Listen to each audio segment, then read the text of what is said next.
Okay, good evening and welcome. We are calling to order the Town of Fairfax Town Council regular meeting. Today is Wednesday, July 1st. We are here in the Women's Club.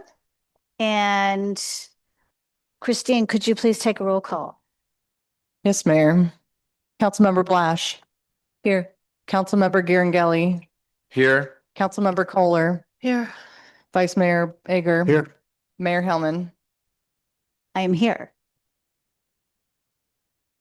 And can I get a motion to approve the agenda, please? So moved.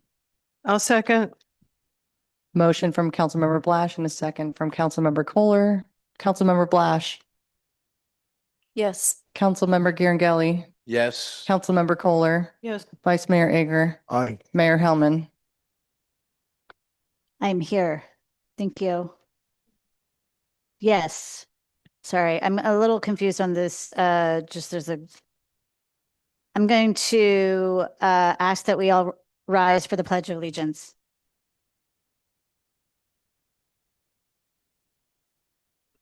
States of America, and to the republic which it stands, one nation, under God, indivisible, with liberty and justice for all.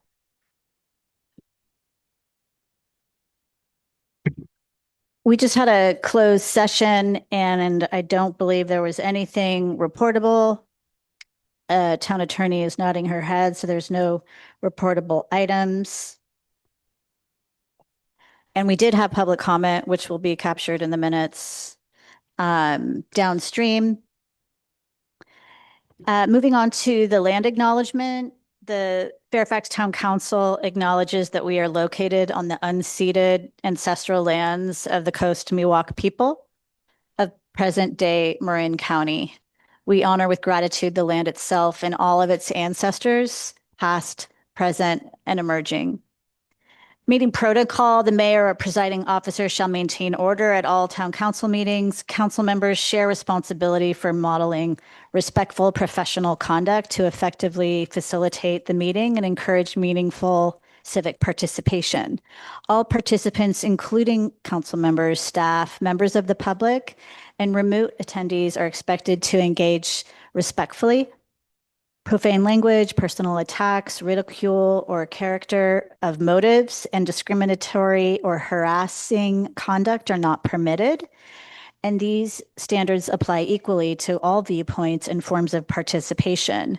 To ensure all voices can be heard, disruptive behavior, including shouting, repeating, interruptions, clapping, booing, etc., anything that interferes with the orderly conduct of the meeting is not permitted during public comment or council deliberations.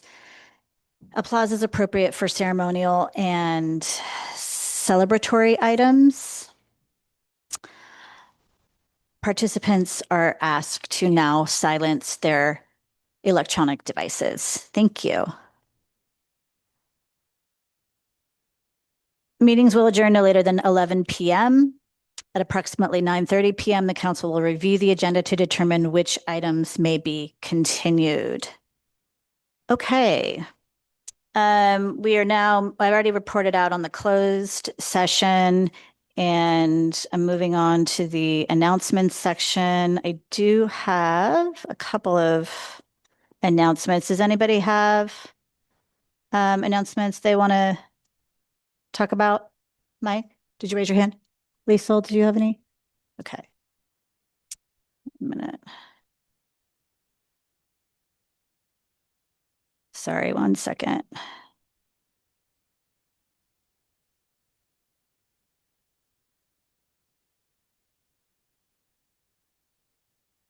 All right, I can't find the message, so I will punch that to later. Town manager report. Heather. Thank you, Mayor. I wanted to let you know that I attended a safety briefing on the 4th of July. Fireworks will be emanating from the Golden Gate Bridge this year, so expect traffic delays in the afternoon and evening of July 4th in southern Marin. And also please remind others that home fireworks are not allowed in Marin due to fire danger. We just had a closed session, labor negotiations regarding SEIU have begun, and the council met in closed session earlier tonight to discuss SEIU's initial written proposals. Regarding construction on our roadways, we currently have the town's Park Road stormwater improvements and paving scheduled to be completed by the end of September. The Ross Valley Sanitary District project downtown on Broadway is scheduled to be complete by mid-August. The Merwin and Spruce Road section is being coordinated with the Park Road paving, and the Oak Manor, West Bray, and Olima Road areas are scheduled to be completed by the end of February 2027.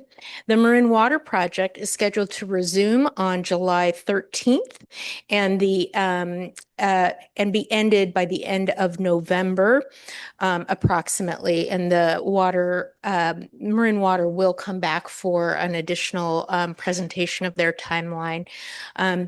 The downtown section of that project is likely to be under construction in early September. To date, traffic control has been manageable. The primary issue has been complaints about extended waiting times on Bolinas Road while the Marin Water Project was active. Contractors have been directed to post no parking restrictions only in areas where they are actively working rather than imposing blanket parking restrictions throughout the entire project area.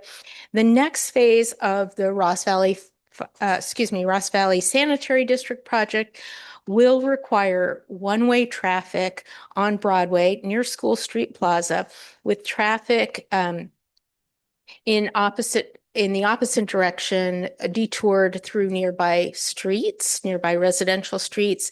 We have informed the contractor that if the traffic congestion compromises emergency vehicle access, then work would be suspended until an acceptable alternative could be implemented.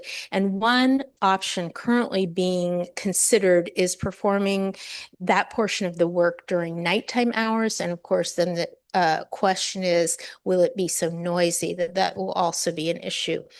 And then I wanted to update you on the park rules signs. I know that's something of great interest.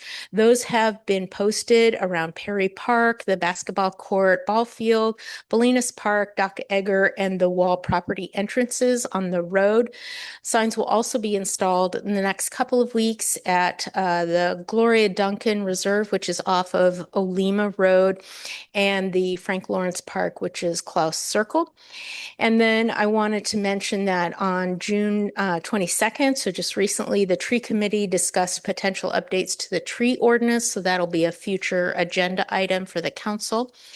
And Fire Station 21's remodeling project is definitely underway.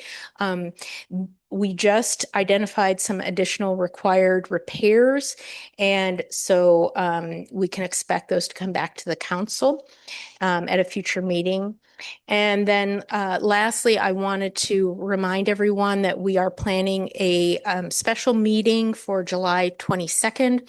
And the following topics will be covered: certifying the June election in which Fairfax approved the sales tax, naming the town's 100-acre open space currently called the Wall property, town facilities condition assessment, police department taser and license plate reader policy, and an update on the short-term rental program. So a lot of meaty topics for just a couple of weeks from now. A lot Thank you. going on. Thank you once again. In your earlier part of your update, did you confirm the start date of the Bolinas pipeline? Yes, so the Bolinas Road project for Marin Water is currently scheduled to start on July 13th. So Oh, not next- 13th. Yes. It moved from the 6th. It Okay. did. It did. Okay. Yeah. So really important to stay on top of these projects, and we're going to be the website of Marin Waters will be updated regularly, and we'll provide updates in our newsletter. So there's a lot going on, needless to say. Did you have a question further? Yeah, just one question regarding the park signs. I didn't hear you mention Jolly Hill. So Jolly Hill is right behind Bennett House, and there have been people camping and fire. It's a fire hazard. The Open Space Committee often does broom pulls there. So let's make sure we get a sign or two there, please. Yes, thank you. Yeah, and I'm just going to quickly go through a couple of announcements that I found my email notes. So I wanted to thank everyone for involved with a very, very successful Fairfax Festival, including staff, many of whom I see sitting in the front row. It was amazing, as always, and I just think it's a wonderful event that brings the community together. So thank you. Um, Next Wednesday at the farmers market, I will have a mayor's table. So the community is welcome to pop by, ask a question, have conversation, whatever is on your mind. And just to piggyback on the tree committee meeting last week, I attended and want to thank the town arborist Ray Moritz and the committee for supporting the work that is anticipated in this corner in the perimeter of the Women's Club. We will be envisioning and working on a design for a memorial garden for the 4 local teens who perished last April.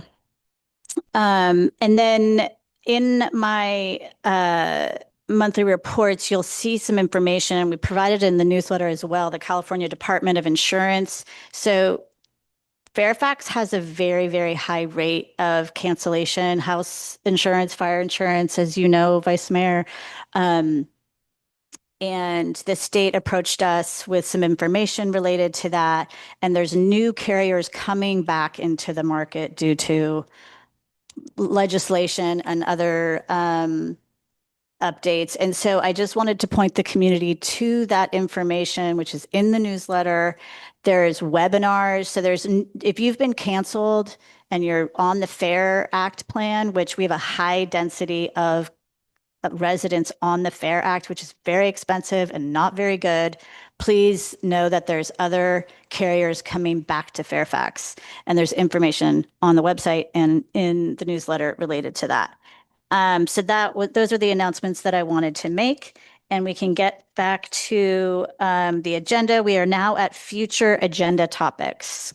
And I know Councilmember Blash, you had something.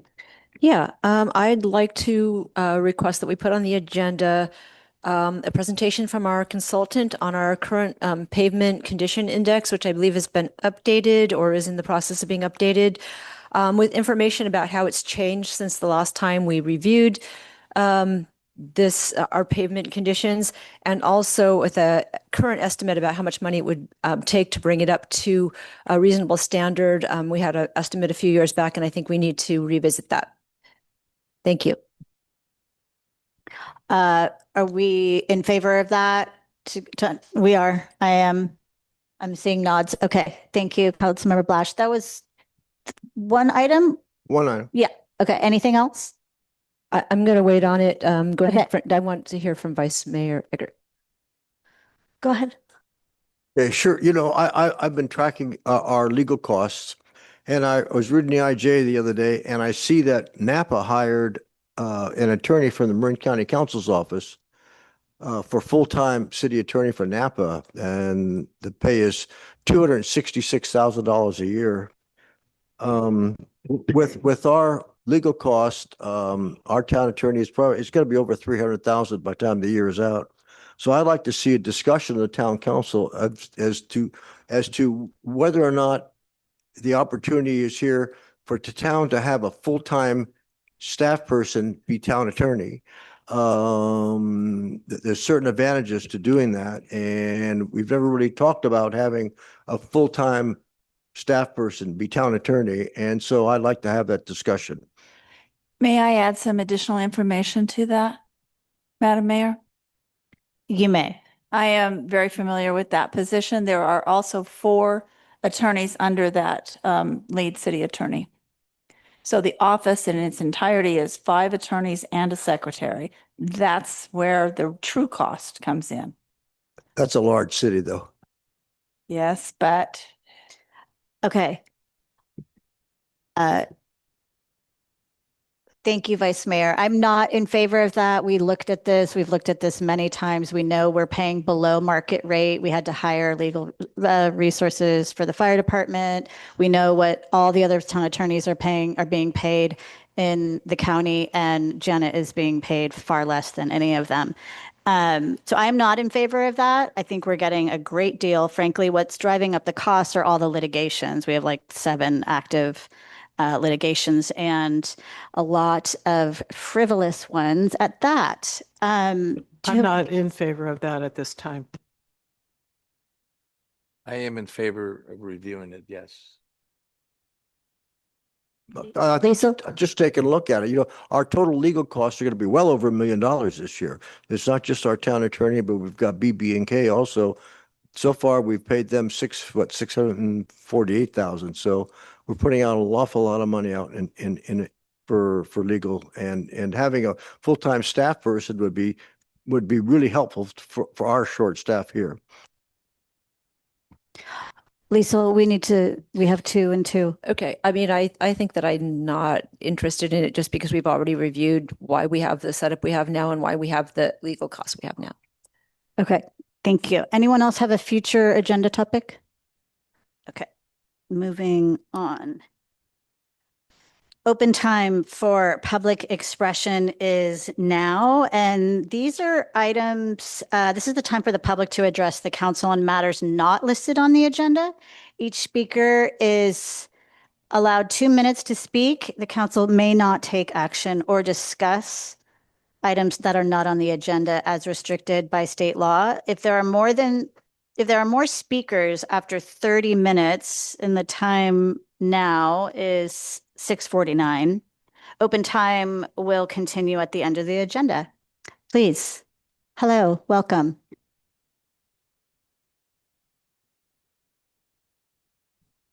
Now it's better. My name is Salvador Marroquin. I'm an SEIU 10-1 field representative for the workers in the town. I'm here to reach out to the council just to make them aware that what we are looking into the upcoming contract is fairness for these workers. We expect that the town will do the right thing for these workers. And just to give you a little bit of information, the cost for what we are asking, and I just make the connection what you were referring about, how much your legal costs are. For the first year for these workers, for 5 workers, is only $48,600 that we are asking for an increase on wages. So if you were comparing with Napa, I think I hear, also if if the town has to borrow personal rules for other towns to bring to this town, I think it's a way to save money. I agree to that.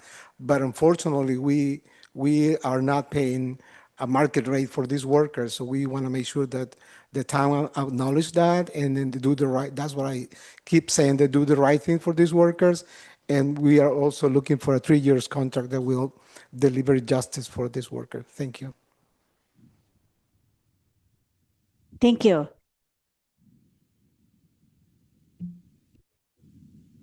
You've got to scroll. Nice. Good evening. Good evening. I'm Rudy Contratti, town of Fairfax resident and public work employee for the last 39 years. And this is a first for me coming before our council with a union representation. We are asking for fair wage. At this point, we are below low income and have been for years. All the while, I've watched consultants and lawyer fees drain our town funds, leaving Fairfax Public Works the lowest paid municipality in Marin County. We would like to be prioritized. It is our turn. We have earned it. Fairfax Public Works is well loved by our community and our merchants because we are who they come to in time of need, and we always deliver year round. It's our job. I know this town like the back of my hand, so we are here today to give you the opportunity to do the right thing. Get us closer to livable wage. I look forward to continue serving my town that I know and love. Thanks for your time and consideration. Thank you, Rudy. Hi, Susan. Good evening, everyone. I'm Susan Waters, the administrative assistant for the town. It'll be 20 years at the end of August. So I just wanted to thank you all for giving us the opportunity to serve the community of Fairfax. We appreciate your consideration to our request for a 3-year contract. The Department of Public Works receives daily requests for services via telephone, email, website, and in-person requests at Town Hall. Our team works professionally and efficiently to assist the neighbors and attend to daily priorities for the town. We appreciate your support and the financial backing to enable us to continue to live and work in the community. Thank you all. Thank you, Susan. Good evening. Hello. My name is John Freeman. I've been here for 10.5 years on the Public Works, and I sentiment, as Rudy spoke, that we are definitely being underpaid. The living wage is very difficult to keep up with, try to live with. And to try to get closer to that would be a very important step for us financially to be able to stay, work at this town. Some of these folks are even talking about second jobs at this point, and that should never happen at this point. The amount of work that this Public Works does, from parks to roads to street painting, drains, fallen trees, fish ponds, wall property now, all kinds of stuff like that. We're constantly expanding with less people. That's something we always have to consider. Not to mention, excuse me, that the amount of drivers texting is 30% on the roads now. 3 out of 10. If I could give you half a dozen times, we had to jump out of the cone zone just to avoid cars. It's deadly. So please keep that in consideration. It's a very dangerous job, and hopefully we can retire with some dignity. Thank you for your time. Thank you. Hello, Guy Norenius. I've been on Public Works since January of 24. And I know that we're all concerned about numbers that are involved and costs. And I just wanted to bring to light that, with us performing construction activities and rebuilding of roadway surfaces, bridge surfaces, our beautiful Redwood stage where now they're performing and rehearsing Shakespeare. These are all liabilities that were on the town and over the town's head. And well, let's just break a number down for you real quick. So with regards to Meadoway Bridge, if you were to have a contractor come in and take care of that at prevailing wage, total cost without the materials is upwards of $20,900. Now, take a look at what we did it for with 1 week's labor with only 1.5 of us. That equates to just about $2,000 on our wages. So a savings of $18,900. So when we're talking about $48,000 for 5 workers for 1 year, let that sink in. Just let that sink in. And that's one of the many projects that we have performed. The week before Fairfax Festival happened, we rebuilt the stairs to the pavilion, made that entirely safe for anybody to go up and down on the stairs. And as you all know and have gone up and down those stairs, they were horrible, and now they're great. So please take it into consideration when you're going over these numbers and what we're asking. It's next to nothing. And the mere fact that we're below poverty level, like low income, it's pretty sad, and it's pretty telling as to how we are thought of in our eyes when we look up and we get pushback on the numbers. So please do the right thing. We'd really love a raise, and we'd really like to continue working for Fairfax because, as it's been mentioned, we might have to get second jobs. Thank you. Good evening. My name is Taylor Millar, and I started work here as a maintenance worker one just 6 months ago. Thank you so much for taking the time to listen to our comments tonight. I'm proud to stand here alongside my coworkers because, wearing this union purple, we believe in supporting one another and in advancing for a contract that reflects the value of the work we do for the town of Fairfax. Like my coworkers, I love serving this community. We maintain the streets, parks, facilities, and infrastructure that residents rely on daily. Much of our work happens behind the scenes, but it has a direct impact on the quality of life in Fairfax. Despite that, my position currently pays more than 11% below the average salary for equivalent position in the rest of the county of Marin. I'm fortunate to be able to live with the support of my parents and pay below market rent. Without that, I honestly don't think I could afford to continue living and working in the community I serve. We're asking for a fair 3-year contract with a reliable cost of living adjustment. We want Fairfax to be able to retain skilled, dedicated public workers and not have to look elsewhere for work, something I regret to say I have been doing. Investing in your employees is an investment in the service that every resident depends on. Thank you again for your time, for listening, and for considering the value that our public works team brings to this town every single day. Thank you, Taylor. Good evening, council members. My name is Travis Balzerini. I'm the SIU 1021 Regional Vice President. I'm here today to speak on behalf of these employees who've actually done a better job than I could at describing what they do and the value they bring to this community. It's frankly criminal that they are paid this low, that they are begging you for raises. And most of them can't live in this community or without their parents' help.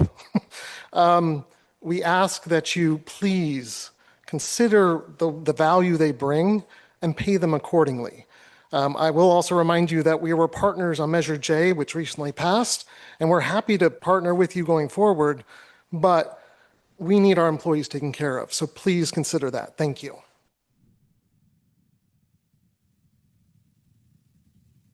Hi, I'm Mina with the Fairfax Chamber of Commerce. I would also like to give my support to the Public Works team. I think that they're very dedicated to Fairfax. They do their best. They show up every day. They do what they say they're going to do.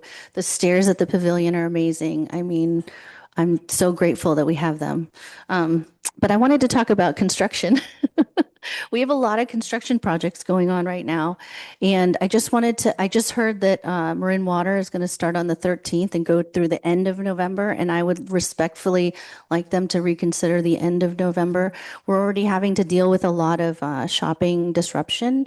And with the Ross Valley Sanitary District project, also, I see a lot of spaces that aren't being used. So just be really mindful that every space is an economic factor, right? Like every parking space in town. So I would just like everyone to be more mindful and communicate more. I haven't heard from the sanitary district yet, so I need to follow up with them, but thank you.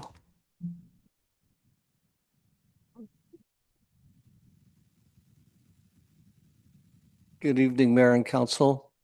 Rick Hamer, downtown Fairfax. I also think it's something that us in the town support, that our, public works people are getting paid a competitive wage compared to the rest of the county. This idea that Fairfax is cheaper to live in than the rest of the county, I think is not really accurate. But the real reason I'm up here is to thank the town and the chamber for having a great Fairfax festival this year. I think it was a lot of fun, saw a lot of good people that were wearing their happy faces. And I think that that's a really good thing that makes this town special. I wish I didn't see was how many people in the parade were no-shows and about how there were just large gaps in the parade. So, in other words, the parade was not marching at the same pace. But the Fairfax Festival is a very important tradition, and we should retain a lot of enthusiasm and support for our traditions. Thank you. Thank you. Next speaker. Good evening, Mayor and council members. Todd Greenberg, downtown Fairfax. Number of items. First, it's great to see some of our staff members here, and I support our staff members, and the community is very appreciative of them. I would encourage you to ask your town manager to provide a comprehensive report on the comparable salaries that similar positions are being paid throughout the county so that you can make an educated and transparent decision. And that should be done proactively, as should a comparative study of what it costs different towns in Marin County for legal services. I'll tell you, I just did a quick search on Google, and with a $23.8 million budget, which is approximately $7 million greater than Fairfax's, in San Anselmo, their total for 2026, 2027 in their budget is $476,000 annually for legal. We're going to be over $1 million. We have a lot of lawsuits, none of which, Councilwoman Blash, are a result of me. So I resent and ask you to take back your prior comment and aspersion that I was in some way responsible for the lion's share, or anyone else that's doing PRAs, which are legally allowed, of the town's legal bills. Please correct the record. Please do an RFP for legal services so that we have a competitive bid. Don't make it 11 years like we had to wait for an auditor to be re-examined. Aside from that, Barbara Kohler, Councilman Kohler, you owe me an apology. Thank you. Next speaker.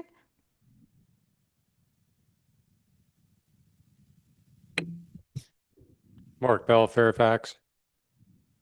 I gave most of my comments about the Public Works crew before the closed session, but briefly, what I stated was low income in Marin is now $117,700 a year. According to the records, I believe Mr. Contratti's position pays $85,000 after almost 40 years of service. It's a lot of difference. It's almost 30,000. It's over 30,000 a year. Plus, these are the people who are out when there are storms. They're the ones who are keeping roads from flooding. They're subject to limbs falling off of trees, power wires coming down. It's hazardous. And hazard pay should be something more than a thank you a few weeks later. One other thing I want to bring up while I have some time. According to the meeting protocol, profane language, personal attacks, ridicule of character or motives, etc., are not permitted. Mr. Greenberg brought up a petition at the last regular meeting, and I wouldn't exactly say that this was followed. We had quite a personal attack. I just rewatched Councilmember Kohler's comments where she basically said they were homophobic or gaslighting an issue. It's like pouring gasoline on a fire. I think the general idea is good. I think that the various groups who make up the history and contributed to the history of Fairfax is a great idea. A different month, the implementation is where there needs to be a change. Thank you.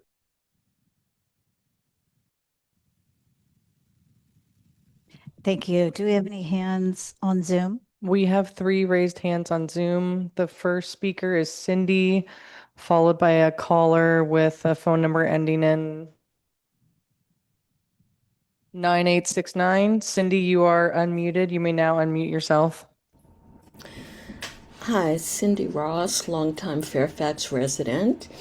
And I can't believe I have to bring this up again, but I do want to ask the town council and town officials to please do something about the off-gassing coming from the laundromat at Fairfax Plaza. It's created some terrible health problems for me. A number of neighbors have complained about it, although I happen to unfortunately be the closest in proximity. And you just really need to do something about it. I shouldn't have to bring it up at every meeting or, for so many years.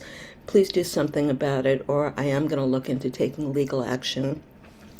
And I would like to remind you, to please take care of your citizens, but also listening to the public works folks that are here tonight, I want to remind you to please take care of the workers also. They deserve a raise. They are really, really awesome. I want to especially give a shout out to Rudy. I just think he's just an amazing person and works really, really hard. And, just take care of your citizens and take care of your workers. Thank you. Thank you.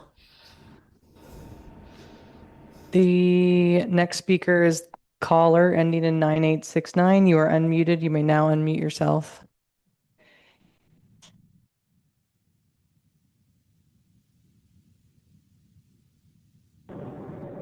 Hi, thank you, everyone. My name is Chris, and I live in Fairfax. I'm in full support of the workers and the public workers raise and bringing them up even closer to a living wage. We're very much appreciative to them, and they should be paid more. They do such great work for our community. Thank you. That's it. Thank you. The next speaker is PJ, followed by Ricky. PJ, you are unmuted. You may now unmute yourself. Thank you. Also calling in to support increased wages for all of the town's employees, everybody who spoke there tonight. Definitely appreciative of all of the work that they do. And, I always have maintained that one of the best things governments can do is paying people to help other people. That's, to somebody to be able to have a job doing that is incredible, but not if they are woefully underpaid. I hope, we've seen to have only support for this, that the community members also understand that the way we get enough money to provide these wages is by mostly tax revenue. And I hope everybody who's in support of paying these workers a livable wage, or at least getting as close as we can, is also in support of increasing revenue to the town by taxes or by legalizing unpermitted units, things like that. And just one final note, anytime we cut jobs, that is putting more work on all of the workers remaining. So, in addition to increasing the wages for all the workers there, I'd also urge this council to not consider reducing the amount of staff in the town, because the same amount or more work is still going to need to get done. And we're just going to be asking our workers to do more than they already should be doing. We've got a lot of extremely long tenured workers, and retaining their experience and expertise is something extremely valuable. Thank you. Thank you. The next speaker is Ricky. Ricky, you are unmuted. You may now unmute yourself. Good evening, council. This is Richard. I know that there's like a lot of things going on and resources are challenged, and it's very, very difficult. And it feels sometimes like a kind of nuisance issue, and it's only affecting 1 or 2 or 3 neighbors. But I too want to echo Cindy Ross's concerns about the ongoing issue with the toxic fumes that come from the laundromat. And I just had an episode again of I've had many over the years, stepping outside at Good Earth with a coffee just to sit down on a lovely, afternoon. And it was so intense that I had to go back inside. And I wrote about it on Facebook, and other people have chimed in. It's been an ongoing discussion. And so I understand that we can't legislate what products people are going to use and how a laundromat can run, but has anyone ever spoken to the owners or whoever runs the place just to even discuss whether there's ever been even a little exploration of whether there's any filters or something with the way the ducts work or the vents there, and not something that would be a $500,000 modification, but is there something somebody might have a little expertise in remediation with fumes or whatever that could contain it in some way? A couple people on the Facebook chat chimed in about things where there are things of filters of some sort and things like that. So I would just say, in the 1,000,001 things that are on your list and all the things that have to do, if the owners of the laundromat could be contacted and just let them know that there are neighbors that have concerns, and without creating an undue burden on the business, if something could be at least looked into and get some cooperation, that would be really appreciated. Thank you. There are no more speakers on Zoom. Okay, thank you. Could we have a staff member respond to Mr. Applebaum about the exhaustive efforts that we have done? Yes, absolutely. I Thank have a you very lot of much. details to share. Thank you. Okay, closing public comment, and we are on to the regular agenda. This is the item 1 is to adopt resolutions calling for the November 3rd, 2026 municipal election. We have a resolution 2026-23 calling for a general municipal election to be held on November 3rd, 2026 for the election of certain officers, requesting the Marin Board of Supervisors to consolidate the general municipal election with the statewide general election to be conducted on that same date, and setting rules and deadlines for candidate statements. And Christine, or is it Janet, who will be presenting? I'll start. So the next general municipal election will be November 3rd, 2026. This is a standard staff report and resolution consolidating with the county, setting rules for arguments and rebuttals and candidate statements and whatnot. There's nothing exciting in here. This year up for election on our ballot will be 2 council member seats, the town clerk and the town treasurer, which are reflected in the staff report and resolution. So if anybody has any questions, Janet and I would be happy to answer them. I have no questions. Any questions from the dais? Okay, seeing none, let's I'll open make a public motion. comment. Unless, we have to go to public comment, sorry. No problem. Seeing no people stepping forward in the room. Any hands? Okay, closing public comment, and I will entertain a motion. Okay, I'll move. Did you need to say something? I was just going to make a comment on the agenda item. Oh, we're on item number 1. Yeah, right. On item number 1, I was making a comment. Go ahead. I haven't, the agenda came out and it says, I'm not, you're not on item, are you on item 1, right? Regular agenda. Calling for the November election. We should have had right in the agenda for folks who don't read the staff, who don't get the staff report or read them. They should know that there are 2 council seats up, and the manager and the treasurer seat and the town clerk seat.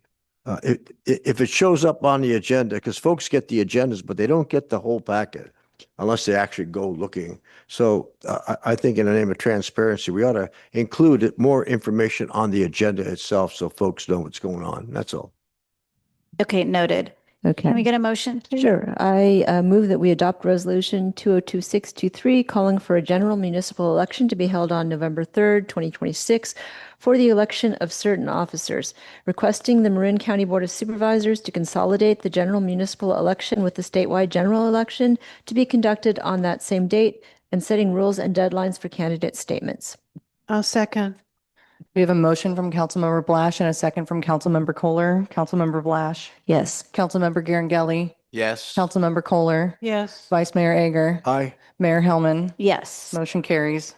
All right, moving on to item number 2, Ross Valley Paramedic Authority Joint Powers Authority Agreement Amendment.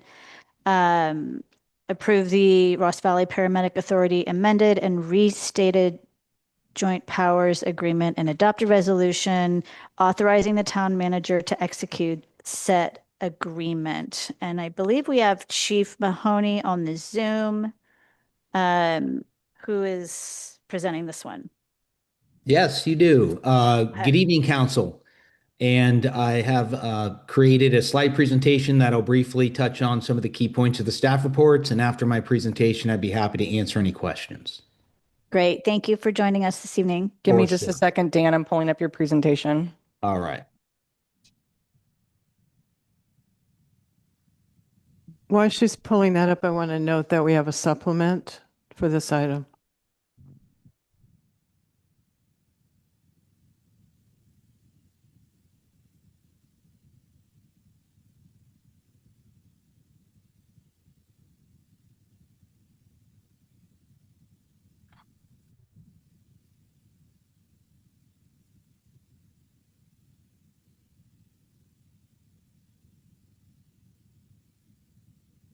Chief, we're having a little bit of technical difficulty. It'll just take a minute more. If you wanted to get started, that's okay too.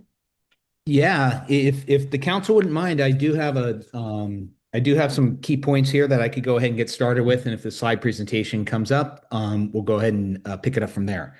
But I want to give a little bit of background and introduction to the new reinstated JPA. The original JPA agreement was created in 1982.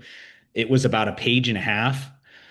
In March of 2024, the board requested an outside vendor by the name of Citygate to complete a comprehensive report regarding the RVPA's governance, financial structures, and deployment. Okay, this is the tax measure one. I'm going to go ahead and continue on. Just keep talking. Yep. In November of 2024, the board heard the findings of the Citygate report, and the board unanimously directed staff to return with an updated JPA agreement that would centralize finances and operations. The new amended restated agreement is compliant with the JPA Act. It implements board's decision to centralize the operations and the fiscal process. A little bit about the governance and the administration. The governance has virtually stayed the same as when the JPA was created. It's an 8-member board appointed by member agency governing bodies. We did write in some different voting criteria. Certain decisions require a 2/3 vote of the RVPA board.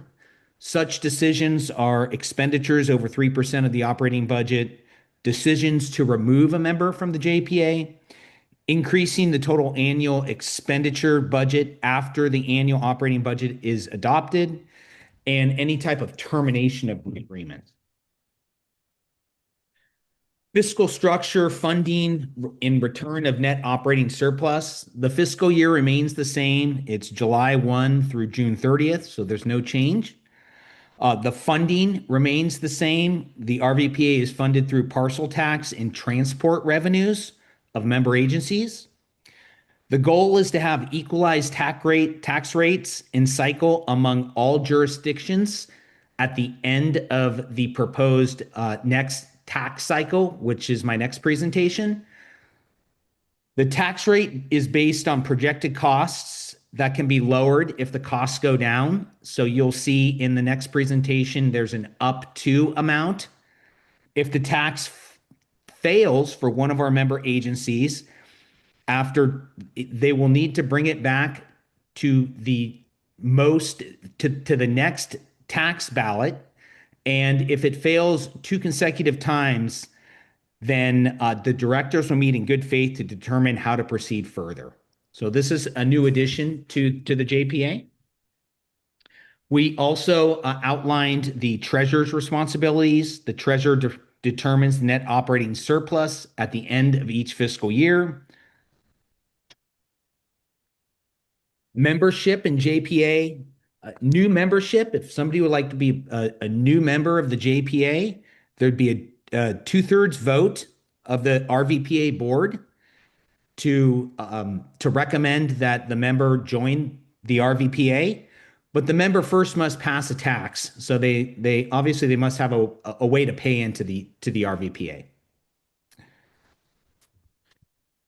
It also outlines withdrawal. So if a member would like to withdraw from the JPA, they'll need to give a 2-year notice. Okay, perfect.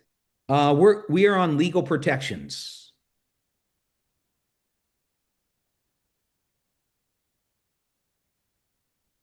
All right. So a number of legal protections were included in the new JPA. The RVPA debts are not the debts of the individual member agencies. The RVPA agrees to identify, defend, and hold harmless members for claims arising out of the actions of anybody in the RVPA. These performing activities for RVPA maintain their immunities from their home jurisdictions. So, I created this slide just for the importance of transparency to make sure that there was an understanding of the process of the last 1.5 to 2 years and how we really reached out to a lot of different people to get input. The RVPA board had a number of presentations and had input into this proposed JPA. All the town managers and the district representatives were able to provide input into the JPA along with member agencies' respective councils or general councils. And also there are 4 fire chiefs that are part of the RVPA, and both of the 4 fire chiefs also had input. So the recommendation is staff recommends that the town council approve the Ross Valley Paramedic Authority amended and restated joint powers agreement and adopt a resolution authorizing the town manager to execute said agreement.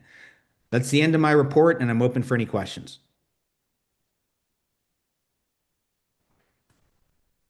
Great. Thank you, Chief. Any questions from the dais? Go ahead, Barbara.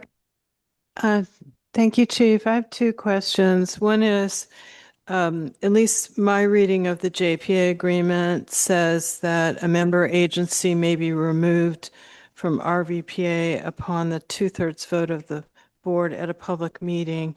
And one of the reasons is the failure of the member agency's voters to pass the tax. Obviously, it takes a vote, but it looks like that's a for sure kind of reason.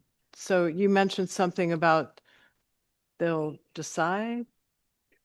Well, yeah, I think, I think that's worst case scenario on what the ultimate decision is. I mean, this is a long-standing JPA. I think there could be some other alternative options out there to help, support that member agency in trying to pass it again or look at some alternative methods. But we really depend on everybody who's part of the JPA to pay into it.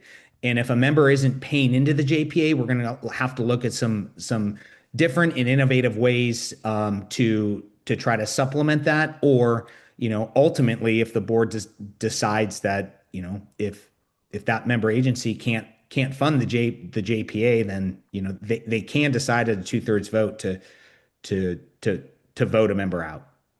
Okay, and then thank you. And then the second question is, and perhaps you don't know this because RVPA has been around a long time.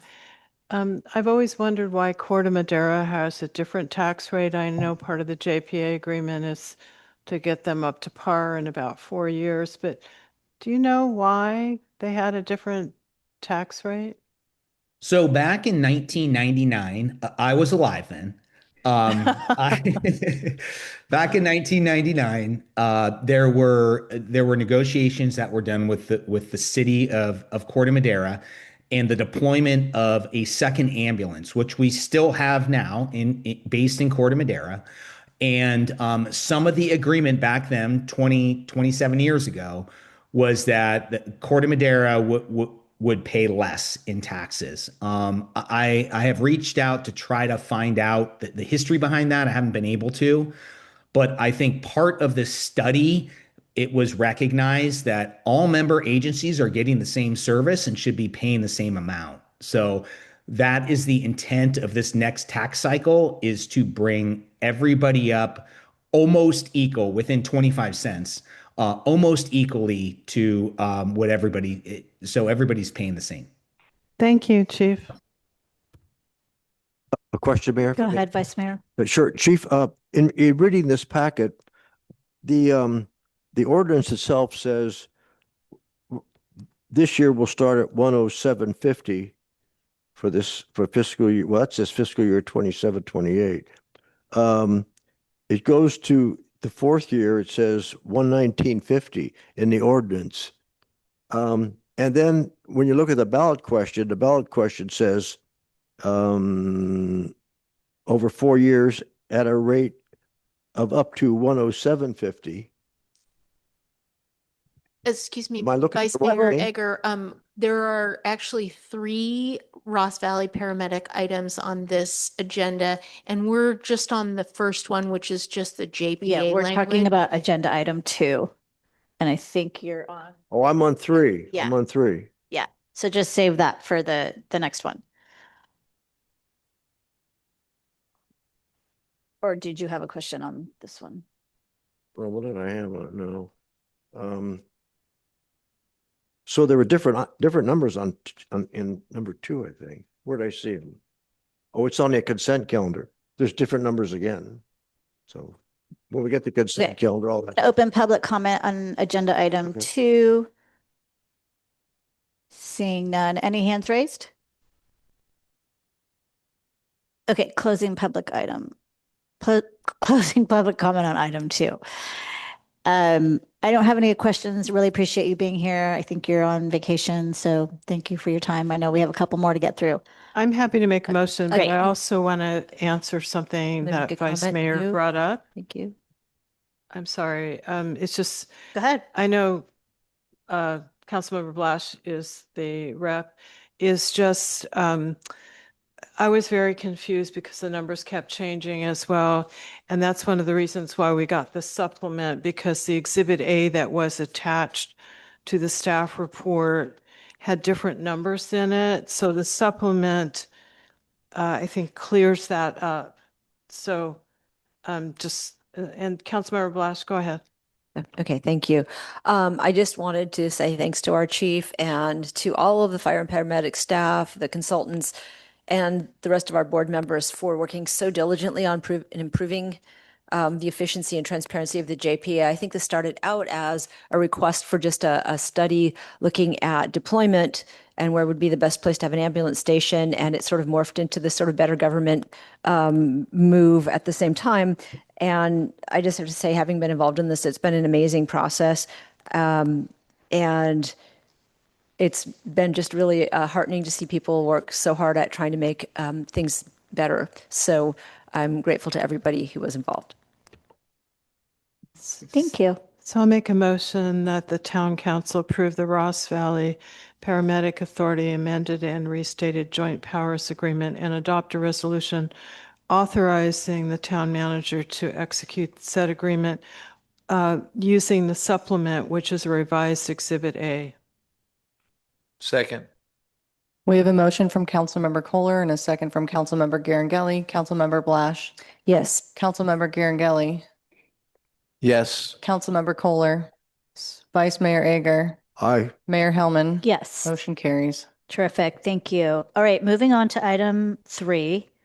This is a resolution calling for an election for the passage of the Ross Valley Paramedic Authority 4-year special parcel tax for the tax cycle 2027 through 2031. Okay, And thank here's your you. presentation. I Is have that? have another short presentation here, and then I'll be open to any questions. And feel free to stop me during the presentation if you have any questions. Okay. So this presentation here is for the renewal of the RVPA tax. The next tax cycle and timeline, the parcel tax funds about 50% of the RVPA operations. The other half is funded through transport revenues. The next tax cycle spans July 1st, 2027 to June 30th, 2031. To guarantee funding, member agencies must seek voter approval to renew their tax measure at the November 2026 elections. Tax rates. So what is the methodology behind how we came up with the tax rates for this cycle? The tax rates were established based on today's projections for the next 4 years. As we know, whenever we're trying to project costs, there's always some uncertainties. So one of the biggest uncertainties we have now is the changes to Medicare and Medi-Cal, potential decreases in transport revenues, which are the revenues that we receive from actually transporting a patient to the hospital. Some other uncertainties are changes in structure or cost of service provision. So our paramedics have MOUs, and the costs of salary increases and things of that nature were forecasted, but there is somewhat of some uncertainty in there. And then last but not least, which is kind of an uncertainty for everything, is inflation and other typical cost pressures. So for this reason, we chose on a an up to $4 increase per year. If the cost projections change, tax rates can be lowered. So they can't obviously go higher than $4, but they can be lowered in any 1 year of the tax cycle upon recommendation from the board. So taxes, how are the taxes going to be applied? There'll be a flat tax rate that'll be applied to residential units. So for instance, starting in fiscal year 27-28, you'll see a cost of $107.50. For developed non-residential properties, the proposed tax rate will change the square footage calculations from 1,500 square feet to 1,000 square feet to match Corte Madera's current threshold. So for example, for this 27-28 tax cycle, if the tax passes, a 2,000 square foot non-residential area would pay $215 a year. Recommendation is that the council adopt resolution 2026-24, calling for an election for an increase in extension of the Ross Valley Paramedic Authority 4-year special tax for 2027 through 2031, and requesting the Marin County Board of Supervisors consolidate election with the statewide general election. End of report, and I'm open for any questions. I'm just curious if you've gotten any indication of resistance or opposition from organizations that are anti-tax. Not that I'm aware of. Okay. We're looking, based on the current tax and based on the recommended up to $4, we're looking at, $4 more a year, possibly. Right. We're anticipating actually lower than that. Any other questions? So I'm just reading page 3 of 12, and it shows the ballot question. And Councilmember Ager, I don't think your microphone's up to $107.50. That's over the 4 years. But then another page says it goes to $119.50. Janet, you need to be on the mic. Yeah, that's what I'm gonna do. So it says, for 4 years at a rate of up to $107.50 for residential living unit or 1,000 square feet of developed non-residential property, adjusted by up to $4 a year. So each fiscal year it can go up to $4. That's why you see the chart in the ordinance that has $4 added for each fiscal year. Do you see that? If I may add, just for clarification, it's my understanding, and the chief can correct me if I'm wrong, but it is the intention of our VPA to go up to $4 the first year and $3.50 every year following for the entire 4-year cycle.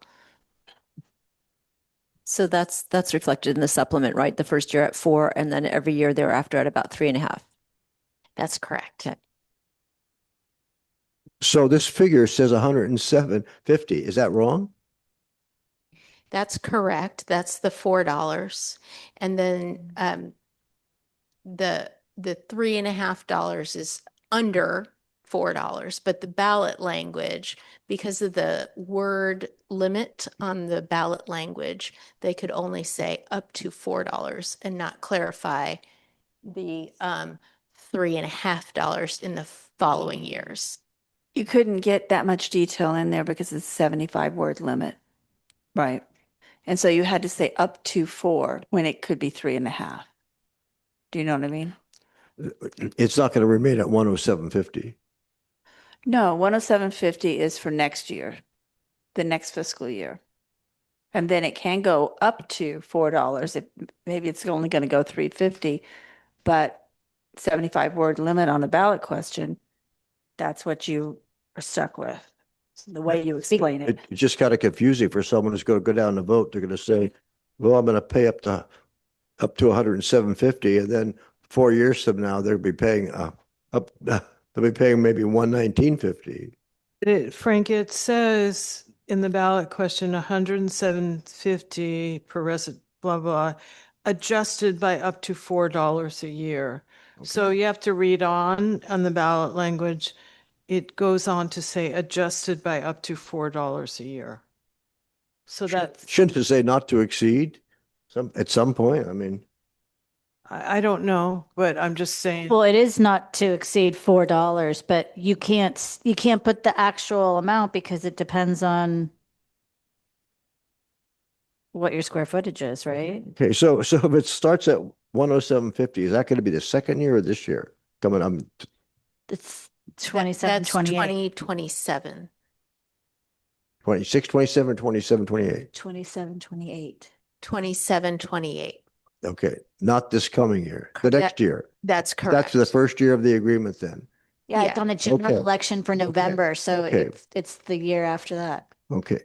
And then it says it's going to go up to $4 a year. If it was 4 years at four a year, would it be $16 up? So if you look in the ordinance that's attached as an exhibit, it'll give you those figures, 107.50, 111.50, 115.50, and 119.50. That's all I'm looking at, those numbers. On page 9 of 12, it shows the numbers. Page 9 of 12, yes, that's in the ordinance. And the fourth year goes to They couldn't, there 119. wasn't room within the character limitations of the ballot statement, right? So that's, rather than put all of this in there, at no point does it exceed $4. So they're saying up to $4 year over year, right? Does that make sense? Yeah, I'm just looking at these numbers. It can go as high as 119.50 at the end of the fourth year. Right. It could be Right. so, It's yes. Okay. starting next year, it's $4 a year for 4 years. That's not really clear in the way the ballot is listed. Is it? I mean, well, But I don't want to speak for the chief vice mayor, but I believe the limitation of 75 words in the ballot measure is, it's just that's constrained. what I can put in there. Yes, that's right. And if I may add a little bit more to it, so the first year is projected to be $4. In the 3 ensuing years is projected to be at $3.50, which will then equalize us with Corte Madera, because that's one of the other that's one of the other goals we had at the end of the tax cycle was to be equal with Corte Madera and their tax that they're going to have to tax, which is a little bit different than what's being proposed tonight, because obviously they were paying a bit less, so their tax increase is going to be a couple dollars more than ours a year. That's the item that's on a consent calendar later on, right? No, to clarify, the consent calendar item is for this fiscal year. And so it, it's July 1 now, and it's starting this fiscal year. So it's just the normal tax rate update that we do every year that you've done last year, for example, on the previously approved ballot measure for RVPA. Does that clarify?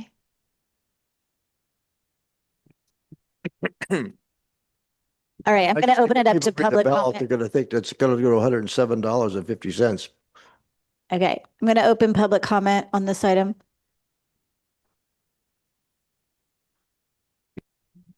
Hi, Todd Greenberg. Chief, as you know, I'm a supporter of the fire department and the police department. And I'm disappointed in how the town council brings things forth. I'm not sure if they provided any guidance. I know two of the members sit on the fire board.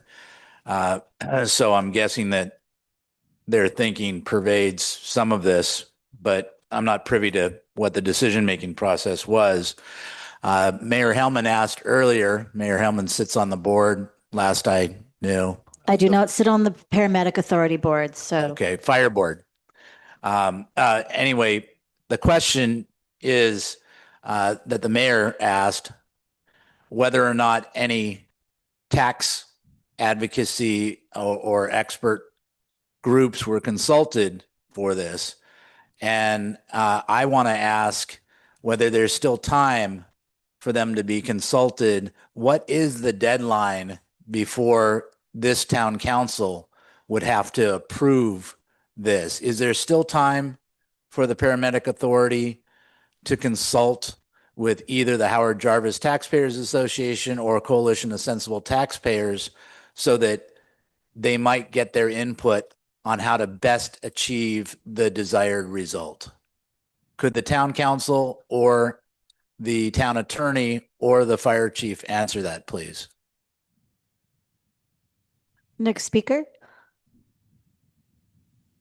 Are there any hands on the Zoom? Okay. Closing public comment. And any other comments? Go ahead, Councilmember Yeah. Blash. So I just want to say that there may be some confusion here. I believe this was prepared by Chief Mahoney, right? Councilmember Kohler and Councilmember Hellman, to my understanding, sit on the fire board. This was not prepared by or for the fire board. This was prepared by the Ross Valley Paramedic Authority. So just to clear that up. So we're talking about the Ross Valley Paramedic Authority, which is a separate JPA. And I believe that tonight is the last night that we have, no, that's for the one on the consent calendar. So this is not the last night, right? Yes, just to add a little clarity, Councilmember Blash. So it's my understanding that all of the other JPA members have approved both of the items that you've heard presented today, and Fairfax is the last one. So ideally, the council would take action tonight. So it's not like there's extra time for somehow the ballot measure is going to go back to the drawing board because the Ross Valley Paramedic Authority talked to Cost and Howard Jarvis and changed their minds. There's no time for that at this point. It seems like, is that correct, Chief Mahoney? Like there's not going to be. Yeah, and just a small correction there. The town of Ross is bringing this to their board again on the 7th. I didn't hear any opposition on the actual cost of the tax. They just had a question that they wanted to clarify with something else. So I fully anticipate on it passing with the town of Ross July 7th. And then I believe the county of Marin will be passing theirs shortly.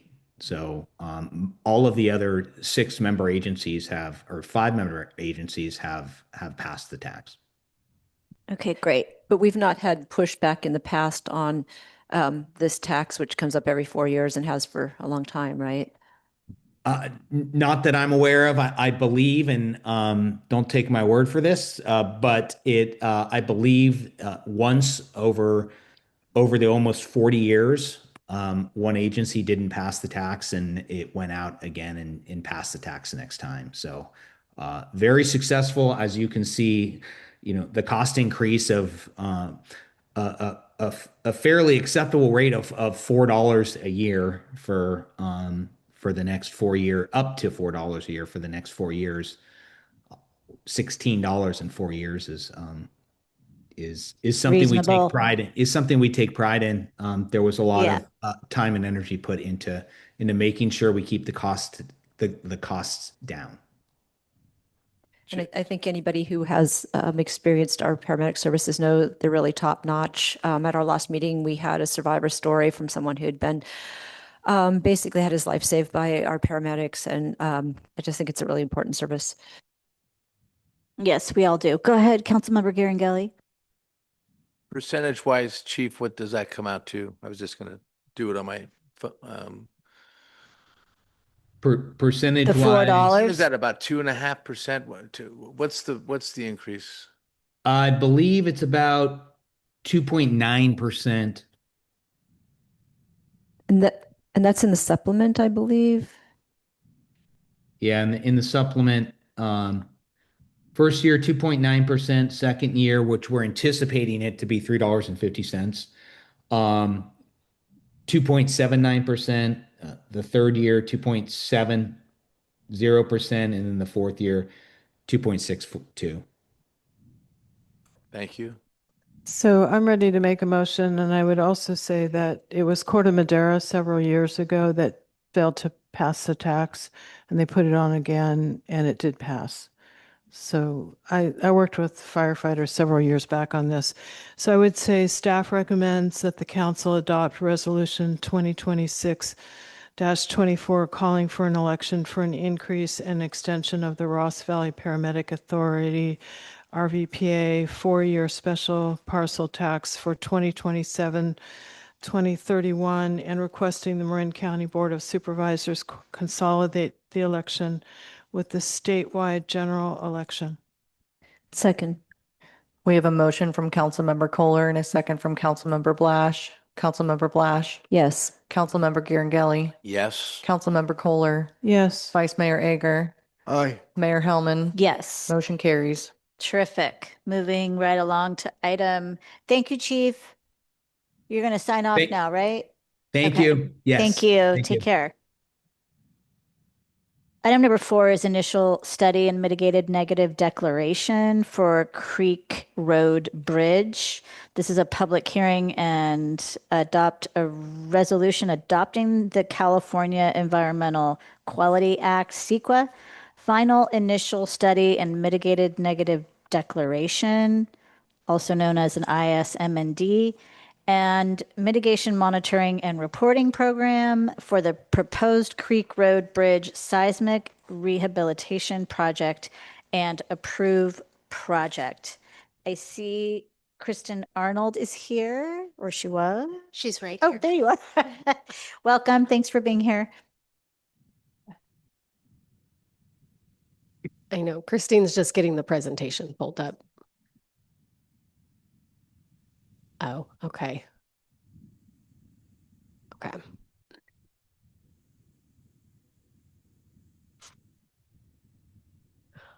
I'll do the introduction slide while they're getting it pulled up. So I'm Kristen Arnold, Public Works. I'll give the presentation for this item tonight. We also have Liv Niederer from WRA, who's our environmental consultant on the project. And then Janet. Okay.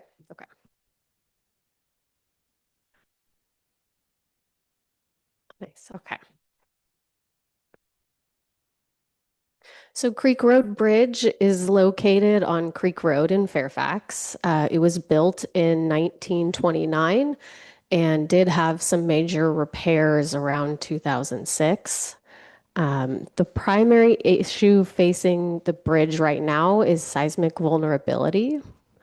Studies determined that the deck is not adequately anchored to the supporting structure and could fail catastrophically during a major earthquake. This project focuses on retrofitting the existing bridge to prevent a catastrophic collapse during a major earthquake. To provide more details about the construction work itself, seismic anchors will be installed for the bridge deck. Columns and beams will be retrofitted for seismic stability. Concrete patchwork and expansion. Concrete patchwork will occur and expansion joints will be repaired. So every CEQA process starts with a project. Once the project scope is defined, the town begins environmental review under California Environmental Quality Act.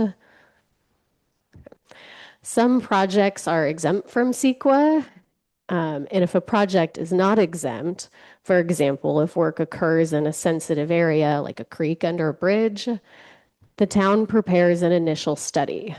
The initial study looks at how the project could affect the environment and determines the appropriate level of review. So either a mitigated negative declaration or an environmental impact report. For Creek Road Bridge project, the initial study found that while the project may result in environmental impacts, those impacts can be reduced to less than significant levels with mitigation measures.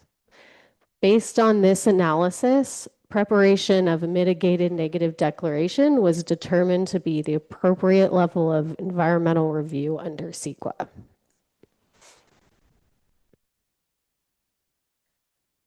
The initial study determined the project may result in environmental impacts in the categories listed here.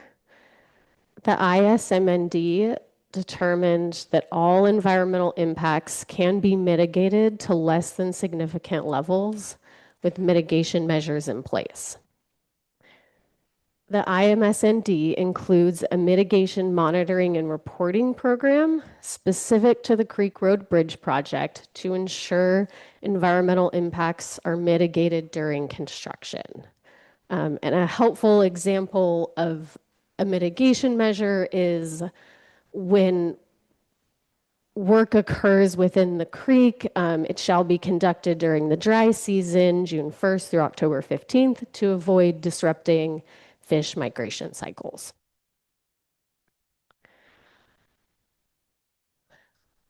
One of the important pieces of the CEQA process is providing the public an opportunity to review and comment on the process before it's complete.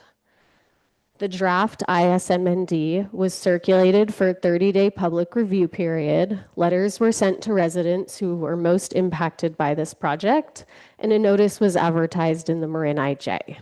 Staff received no public comments during the review period. However, there were some clerical errors that we're fixing in the final report that were pointed out by Councilmember Kohler through her review.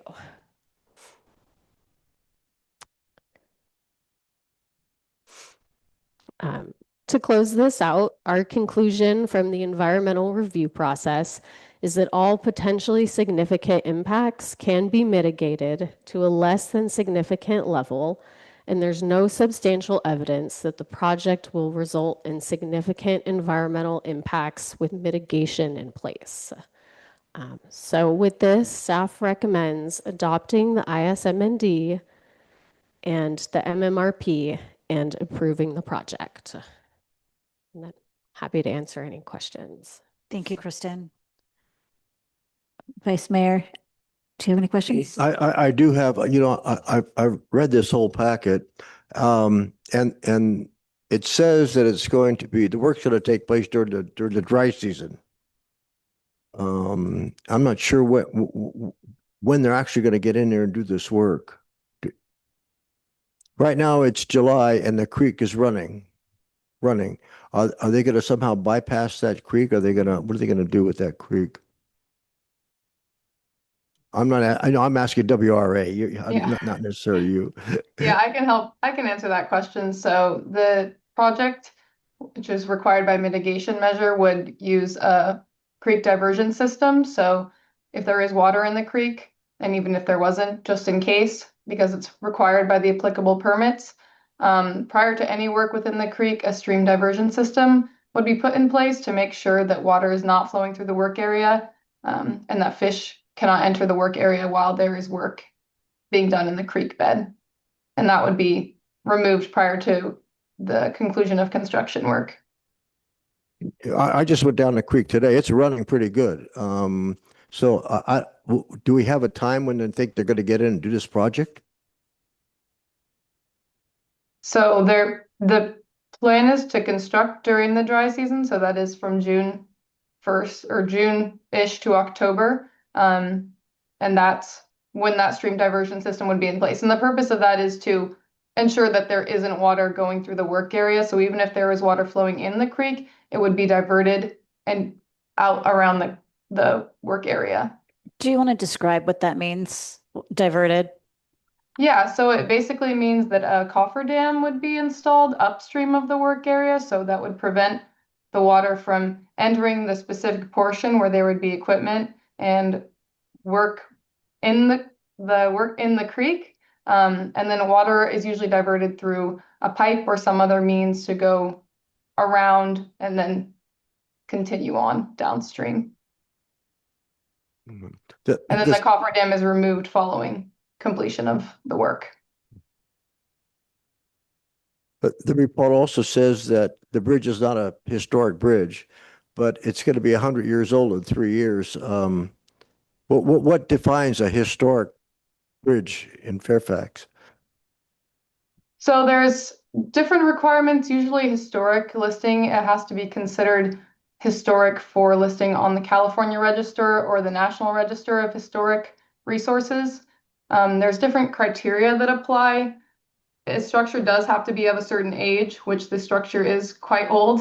But it's not only that, there are other criteria such as being associated with important persons or an important time in history, being a specific type of craftsmanship that's historically significant.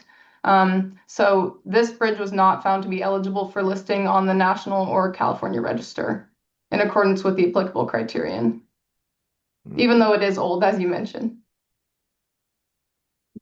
It says that the bridge is going to be closed. How will we access Forest Terrace, Forest Avenue, Creek Road for emergency services? And the other side of the coin is, how would they evacuate? Are we going to have notices go to all the residents telling them how they have to evacuate should there be a wildland fire coming through that property, coming through those homes there? Yeah, the work area would be closed. So the ISM&D does include a mitigation measure regarding transportation and circulation that requires a traffic control plan. So that would be implemented throughout project construction. And as part of that mitigation measure, it does require the town to coordinate with local emergency services, such as police and fire departments, to make sure that they're aware of the bridge closure and that they're prepared and have alternate routes identified in case they need to access those properties. Will we notify the residents of the area that the bridge is going to be closed? Or will they wake up one morning with a sign saying bridge closed? We already notified them, so presumably we could. Yes, more as the project moves closer towards like final design and bidding the project. Yeah. And then actually into construction, more public noticing will be going out about closures and reroutes and that kind of stuff. So as far as the creek itself, has WRA identified steelhead in that area of the creek at all? There are steelhead that are known to be present within this creek. Yes. So the project. Did you just say there's no steelhead, or there are steelhead? There are. Okay. Yeah. So in this portion of the creek, there are steelhead. Not that necessarily we've observed, but that's the purpose of part of the purpose of doing the creek diversion system. And as another mitigation measure for the project, the project is required to implement a fish salvage and rescue plan prior to any project work. And that is also part of the applicable National Marine Fisheries Service permit. So Okay. that's a required permit condition and also part of the CEQA mitigation measures and MMRP. Do you know that over 400 steelhead fry were rescued from above that bridge and moved down further downstream this year? I did not know that, but That's a fact. that's amazing. Everyone seems to think there's hardly any steelhead left in that creek. But there were 400 rescued this year alone. People have been rescuing steelhead up there for years and moving them downstream. So I'm just concerned that there may be steelhead, a listed species in that creek. I looked at the creek today. It's running pretty good. Yeah, Okay. the initial study does acknowledge that there are steelhead there and includes the necessary mitigation measures to protect them. Great. Okay, Councilmember Girangelli. Yeah, Christian, I was curious, when did this retrofitting process start, if you know?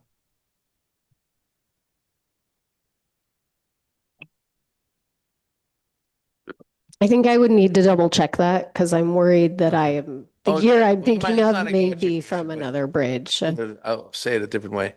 I was told, and this is why I was wondering if anyone here knows, that this process started in 2013. Is that remotely possible? I think so. I just would want to double check that they all started that same So I year. was here. Okay. If you It remember. was like late 2013, early 2014 that all the bridges work started. Let's fix them. Thank you. I'm going to open the public comment or the public hearing rather.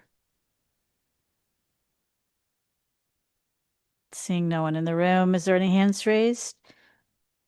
Okay, closing the public hearing. Any other comments for our guest or for Director of Public Works, Christine? I just want to say I read the entire document and provided a couple of corrections or edits, but I want to say this is an excellent document. It was clear there's steelhead in that creek. The mitigation monitoring is really excellent.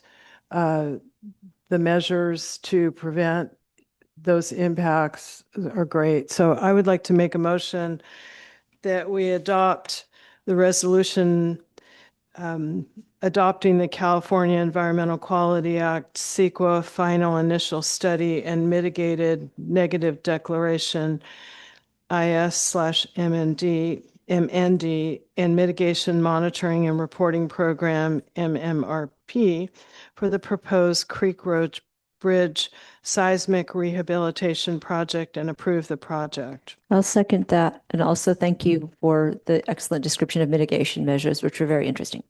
We have a motion from Councilmember Kohler and a second from Councilmember Blash. Councilmember Blash. Yes. Councilmember Girangelli. Yes. Councilmember Kohler. Yes. Vice Mayor Egger. Aye. Mayor Hellman. Yes. Motion carries. Yes, good idea. We're going to take a quick break. The council has been basically in session since 5:30. So we're going to take a quick break. We'll reconvene at 8:15. Okay, we are back. Thank you for your patience. We are on item number 5, which is 61 Bolinas Road cannabis application. Application for cannabis business permit for a medical cannabis storefront retailer at 61 Bolinas Road. Who is providing the presentation? I'll be starting off on that presentation there. Hi, Jeff. Hi. So let me get a PowerPoint underway here. It's up, okay. Okay, so thank you, Mayor Hellman, Vice Mayor Egger, and council members. This is a kind of a short presentation just to kind of frame the staff recommendation for this evening. And then after I'm done, we're willing to answer any questions that you Speak may a little have. more into the mic. Okay. Thank you.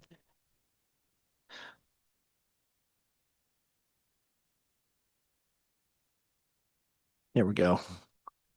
So this is to consider a cannabis business application at 61 Bolinas, and it's designated by kind of the red mark on this map. You can see Bolinas Road and Elsie Lane going through there.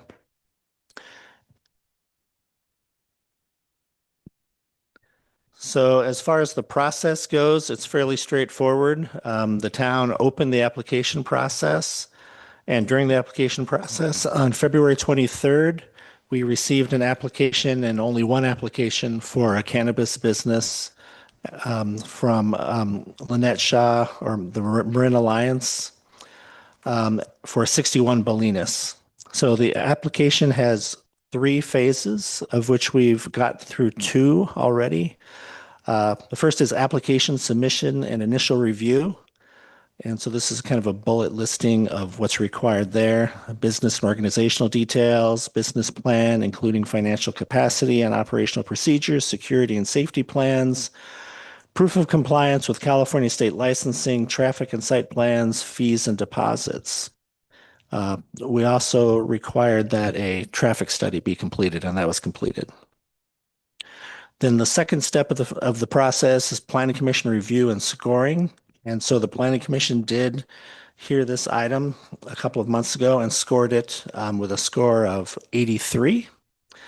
And so now we're up to phase 3, which is the town council final scoring and permit issuance. However, as indicated by the red line, we have a little bit of a decision point in the process. And that is because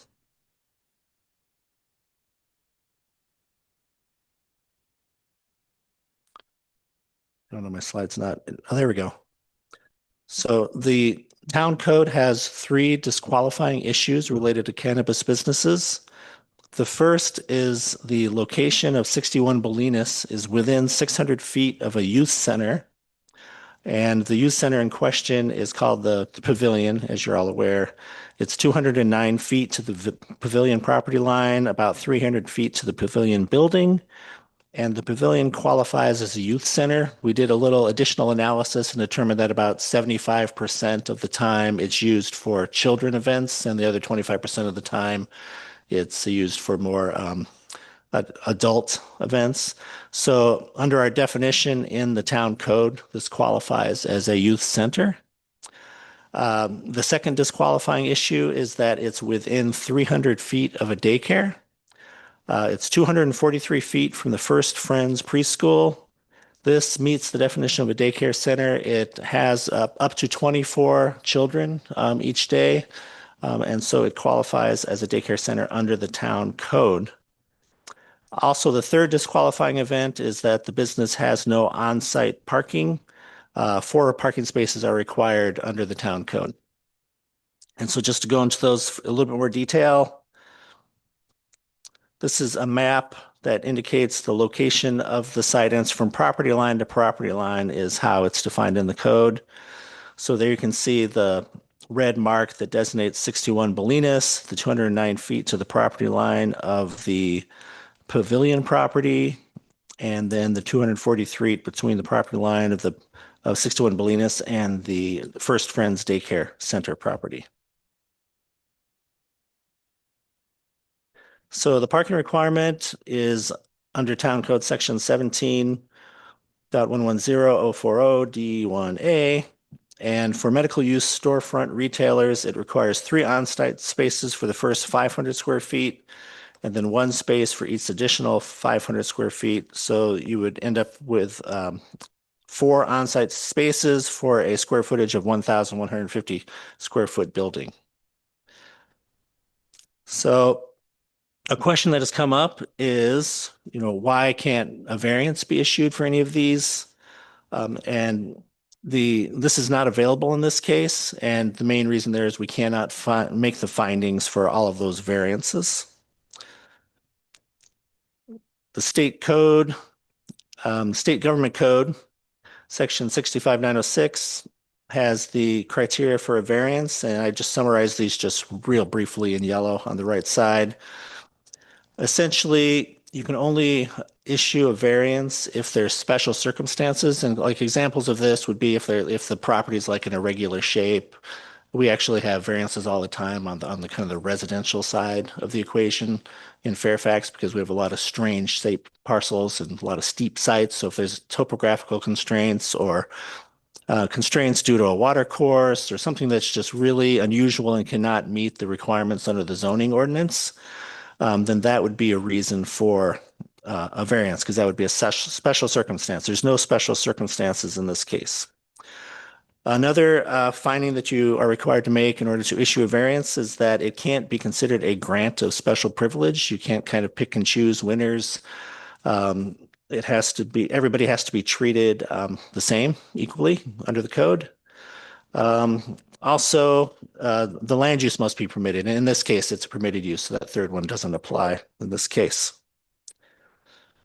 And so we translate that state government code into our zoning ordinance. And so this is our section of the zoning code under variance. And that's section 17028.070.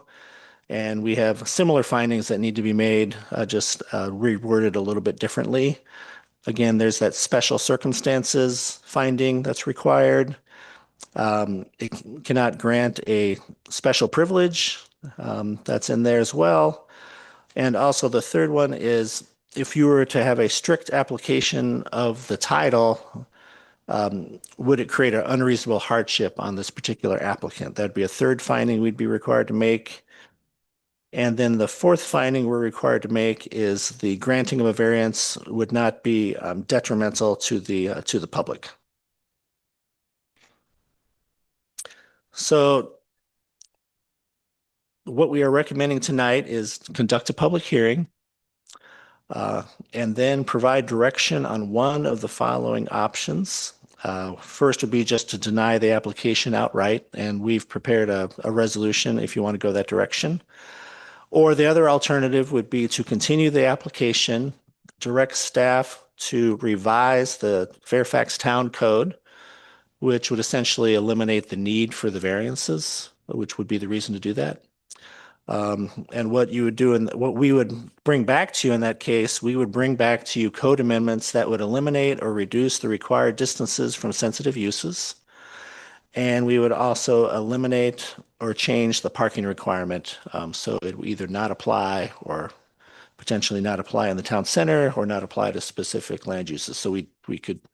So one thing that we would like to hear is if we want to talk about the second one is we would like to hear some ideas from the town council about what changes to the code they'd be willing to consider if we did bring it back. That'd be helpful. And so with that, we are available for, Janet might want to add something before we go to questions. I do want to add something, please.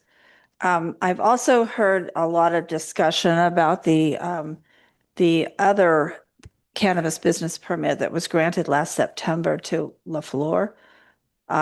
And that there was a waiver given to the requirement for it not to be next to a tutoring center or near within the specified distance of a tutoring center. And I want to be very clear about the fact that that is a distinguishable case because staff had already determined that that tutoring center was defunct, that it was not operating and it no longer met the requirements of the definition in the town code. And so while we came to the council, the owner of that business came and was quite adamant that she was in fact still operating, although provided no evidence to that. So the major reason why LaFleur was granted approval is because the tutoring center was determined to be no longer in operation and therefore did not meet the requirement, the definition in the code for a tutoring center. And we did use the word waiver because waiving the requirement because of the owners coming at the last minute and making that argument without any evidence. we felt that that would be better reflective of what the council was doing there. But the two choices here are because this application would have been turned down upon submittal because it violates two of the distance requirements in the code. And it also doesn't have any on-site parking, and 4 spaces are required by the code. So any one of those 3 things is by itself disqualifying. And yet, because all of the ordinances were written in 2019, they were passed in 2019, 7 years ago, I thought we might want to have a check-in with the council to see if the council is still thinks that the distances from sensitive uses are important, if there's anything the council would want to change about that. And so that's why we brought this forward in this format. I think the better analogy that people could make to what we're proposing here tonight is something the council has done before, and it's a change to the code. The last time Ms. Shaw came before us, she wanted permission to go into an area where she wasn't permitted because of distance from sensitive uses on Sir Francis Drake. And the council decided to change the code to allow that location to be permitted. Now, that turned out to be something that didn't work out for Marin Alliance. And so we repealed those sections of the code. But changing the code is something that really needs to happen in order to deviate from what is there currently, what's in statute right now. I'm happy to answer any questions. I think what you, I don't want to put words in your mouth, but we made a special change to the code specific for Ms. Shaw back in whatever it was, 2024, for the Sir Francis Drake location. What you're talking about now is making changes to the cannabis code, not specific for Ms. Shaw, but for anyone in the future, should the council want to revisit that code that was in 2019. That's correct. Okay, so it's different. But it's a change to the code. I know, but we made a special circumstance. Yes. Which was unusual that we haven't done for anyone else.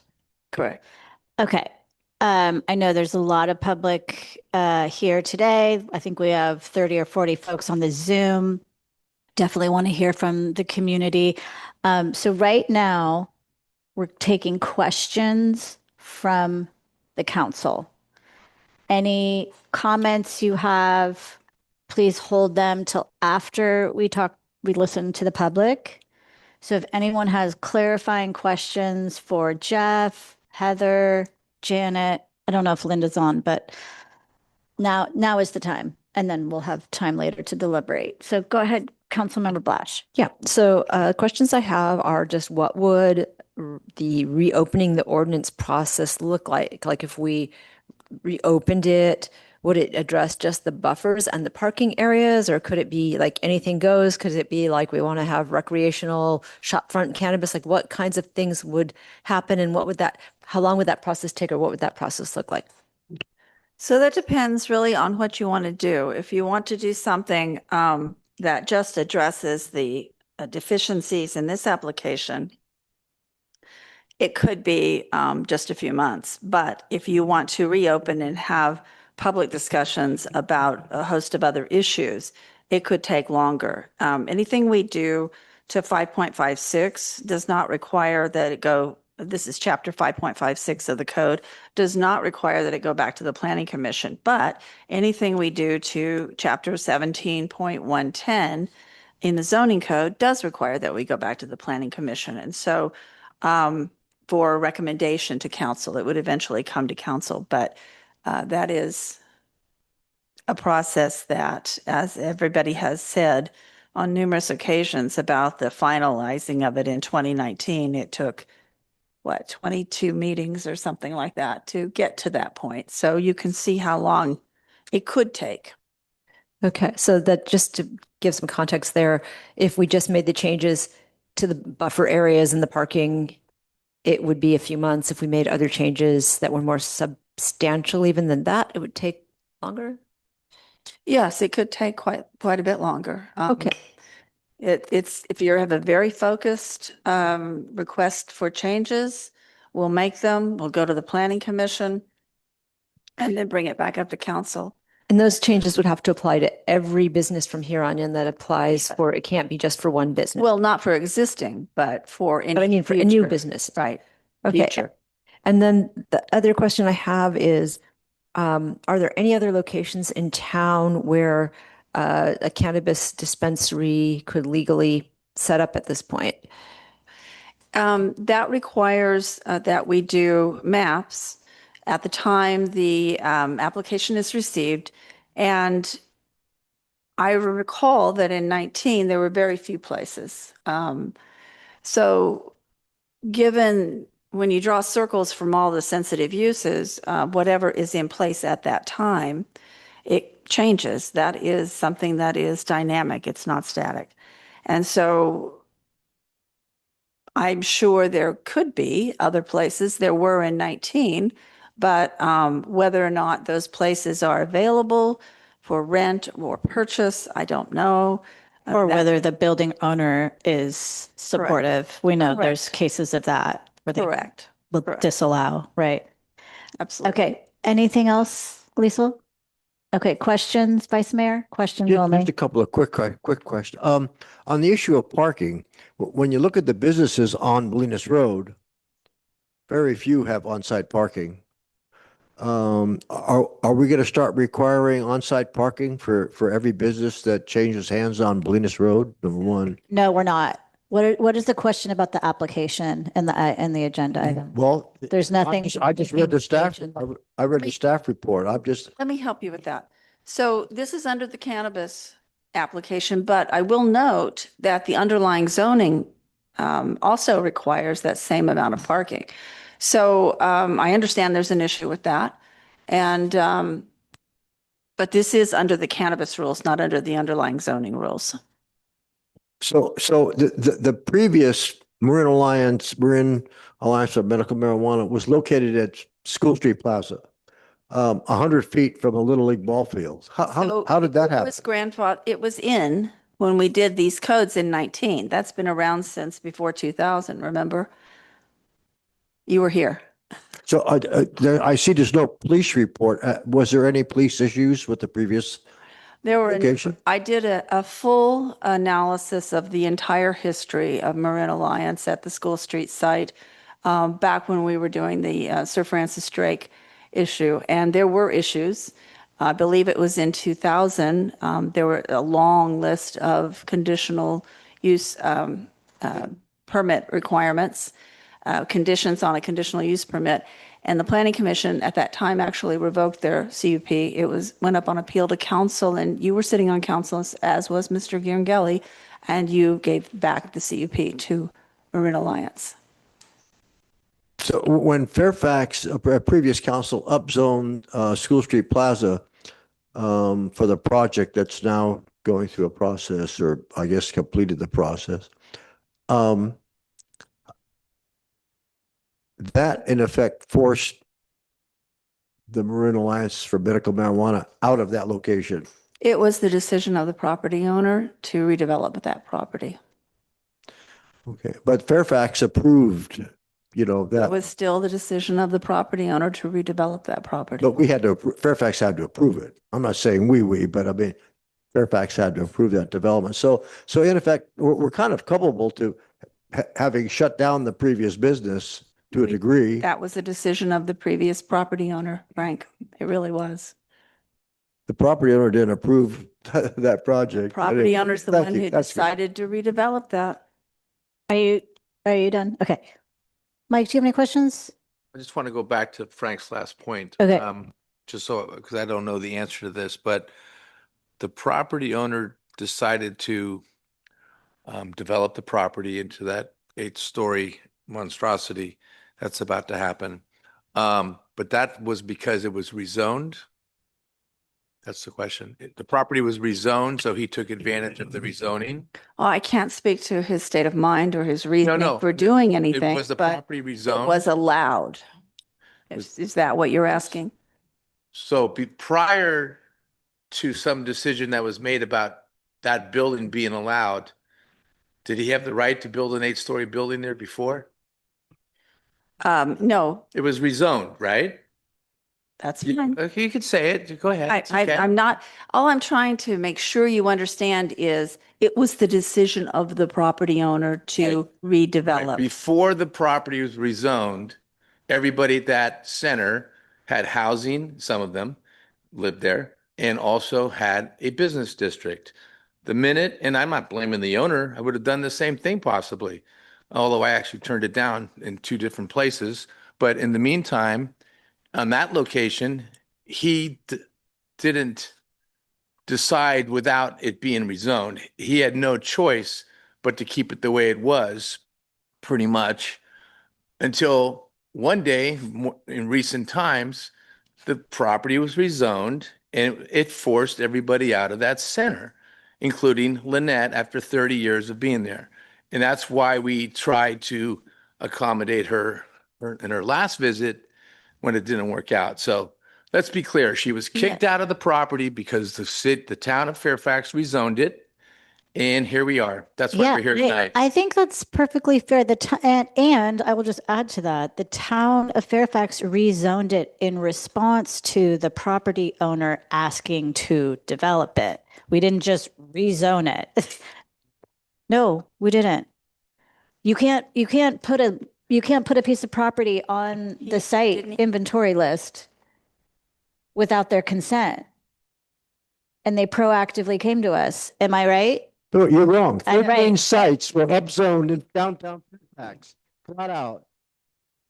Was only. This whole thing was done behind closed doors. No public hearing, no environmental impact report, and no appeal to this town council. Actually, there was an EIR, but I would just say this, can we move on to this actual application? Do it.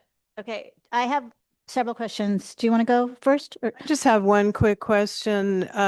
When Councilmember Blash was asking about whether or not you'd have to go to the Planning Commission, she mentioned parking, at least based on my information, if you were to change the parking requirements, that's actually under Chapter 17.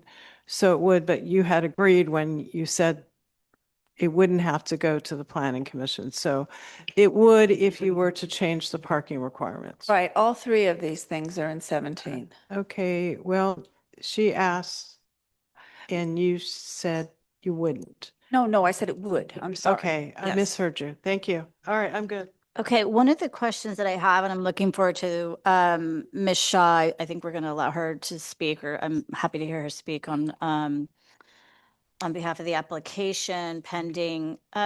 So the requirements on applicants is that they must provide business and organizational details, proof of ownership or authorization from the property owner, a business plan, including financial capacity and operational procedures, security and safety plans, proof of compliance with California state licensing, traffic and site plans, fees and deposits. So Jeff, you and your staff manage this process. Is the application complete? Do we have all of those items? Yeah, we determine the application to be complete, although we can't attest to the quality of what was submitted. That's kind of the point of the scoring process. And was the application signed? No, it was not signed. So how is that a completed application? Well, that's something that we missed. So. Okay. I can recall having several conversations with Linda Neal, and there was attempt to get more information and have the application completed and signed. And there was never a response that was negative. It was just never happened. Okay, and in the realm of financial capacity, just for the sake of the public that doesn't have the packet in front of them, what was provided for financial capacity? Well, at one point, there was a Zillow, a printout of a Zillow listing for Lynette's personal residence, an estimate of value for that. What are we to infer, that she's going to sell the house, or I have no idea. That is what she provided. anything else? This is, no, I mean, everything we have is provided in this packet. Everything we got from her. Well, we got new information today, which is what I'm going to ask about. We did. There appear to be a number of tax liens on both personal to Ms. Shaw as well as on the business. And so how many, what did we learn? What liens did we learn? It's like upwards of $900,000 in liens. Yes, there's a substantial number of liens. We also learned there's a payment plan in place and that payments are being made, at least on the local ones. I don't. So there's have local, state, and federal liens, Yes. is that right? Yeah. And the payment plan, hang on a second. I think it's on the state, payment- not on the local. The payment plans are on what? Yes, on the state one is what we understand. Okay, so We the, have no information about the federal ones yet. and the information that is publicly accessible and provided online are all these liens. This is the information that we have. So liens are not published if they are not active. So if she's made payments and closed them out, they wouldn't be listed. Is that right? Right. Okay, so to the best of our knowledge, over $900,000 in liens, and we have a Zillow printout of the value of her home. That is. Do we have any credit lines or loans provided, Jeff? No. No? Okay. All right. I have a question. Go ahead. I think it's important. On the scoring, okay, so coming into the meeting, I didn't see it. Maybe it's in the packet. If it's not, I apologize, but I looked for it. The planning commission approved this or not approved it? The planning They don't commission approve- does a preliminary scoring and they did Okay. give So it they a approved preliminary it score of Because 83. 80 is the number, but she scored an 83. Yes. Okay. And so when we had the last person apply, they also scored their They were scored there as well. I don't recall what probably it higher. was. But question is, Council does the final I scoring. know that, right, but I remember that we talked about the scoring at the last application. And I think it was in the packet. Why isn't this? It is. It is. There's a Right there? resolution. It's Yeah, the scoring's in resolution here. from the planning commission is in there. That's what sorry about that. I tried, I looked, I thought I looked, I guess I missed. Okay, thank you very much. Okay. Yeah, I'll pull it up for you. It's in here. I want to refer to it as well. I think for now, I am going to have questions for Ms. Shaw. I presume she's going to be presenting. Is that the plan? Yes, she is. If Okay. she is able to, if she Yeah. wants to. Yes. Okay, I see Ms. Shaw. Are you ready to come forward? Okay, great.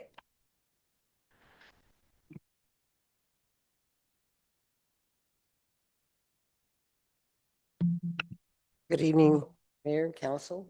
Good evening. This has been a long journey, and I worked very hard in this community. I've worked with over, worked with over 30,000 individuals from Marin County, at least over the last 30 years, maybe more than that. My focus and my goal is now to only do medical, because this is what our community needs, is the knowledge and the medical support that we can provide that is unique and actually very historic. I've spent over 30 years and become one of the foremost educators and most knowledgeable on what medical cannabis can do for innumerable illnesses. I've had my hands on so many patients and had great success with some and softer landings for others. I've worked very hard and will continue to work for the community. My goal is to have a community resource for the seniors in this community, because that's why the location is important, because it's easy to get to. They're not drivers.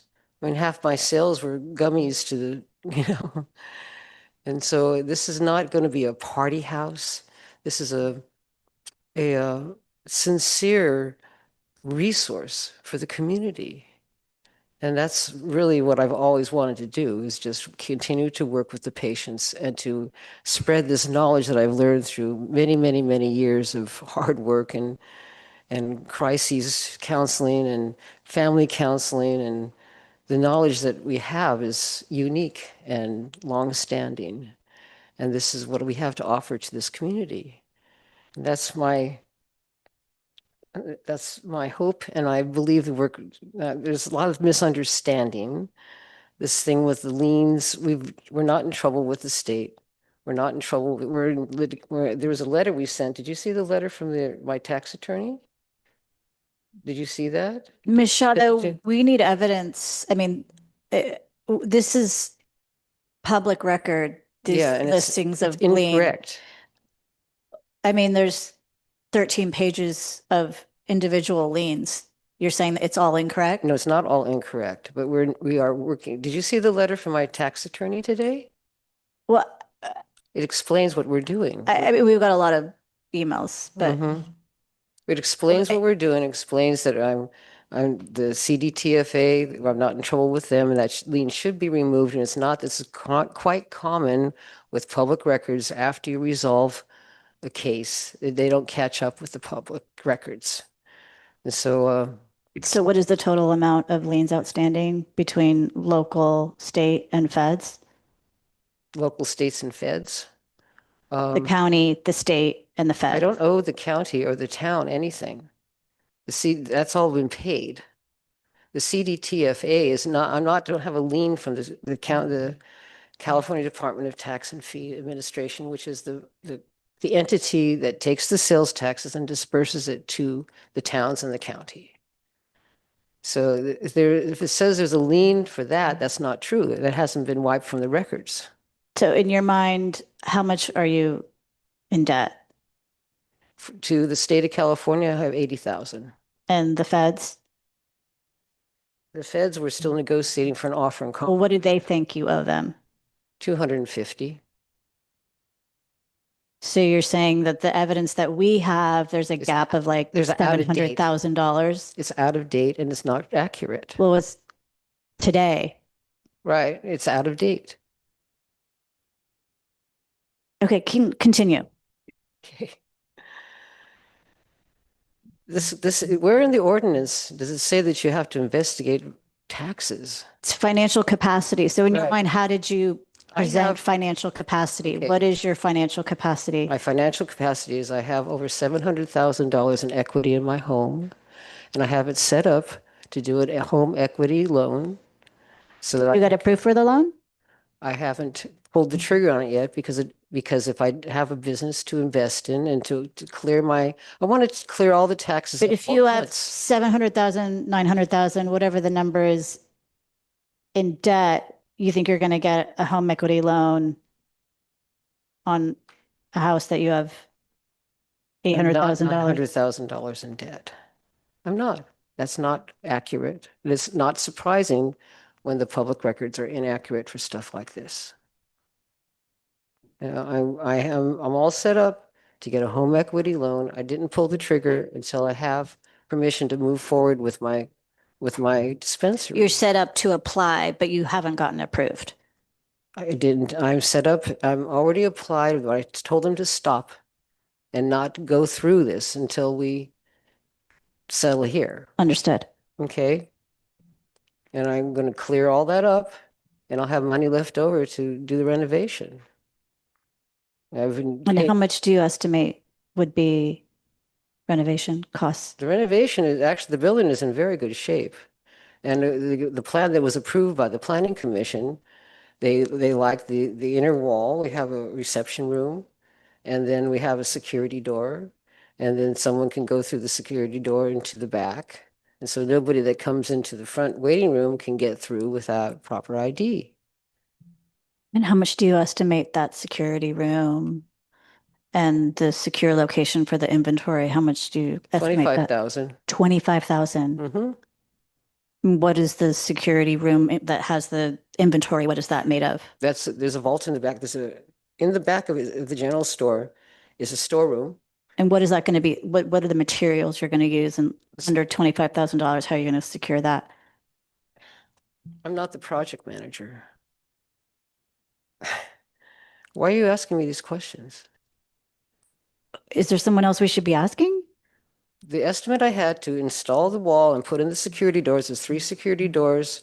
I have all the equipment, I have all the cameras, I have everything. For under $25,000. Right. It's not that, it doesn't need that much renovation because the building is in great shape. Mhm. Okay. It's got a back room. It only has one door into the back room for the vault, like what they prefer. We put a security door there. We put a security door on the side and a security door on the inner wall. And cameras. It's not that expensive. We don't have to renovate anything with the building. We just have to add an interior non-load bearing wall. Does anyone else have questions for Michelle? I'd like to hear the end of your presentation. Yes, thank you. If you don't mind. Okay. I brought some of my people with me to speak. Would you like to have part of your presentation that you'd like to hear? Are they your employees or are they your customers? I mean, if they're customers, they can be public comment, but if they're going to be My speaking to attorneys, the, pardon me? my people, my lawyer friends who are here. If it's pertinent and relevant to the application. Yes. Otherwise, if they're like people that want to just support you, then that's public comment. If it's pertinent to the application. Larry, Larry. This is Greg. This is Greg Anton. He's the attorney that we fought the feds for 19 years for my license. Yep, we know. And Thank you. this is the attorney that beat the feds for everybody in the nation. So they stopped the raids nationwide because of the Shaw decision. Hi, thanks everybody for all your. Could you speak into the mic and say your name because I didn't hear it before? Greg Anton, Anton. Okay. I've represented Lynette for about 30 years. And I've done cannabis dispensary representation for about 30 years or more.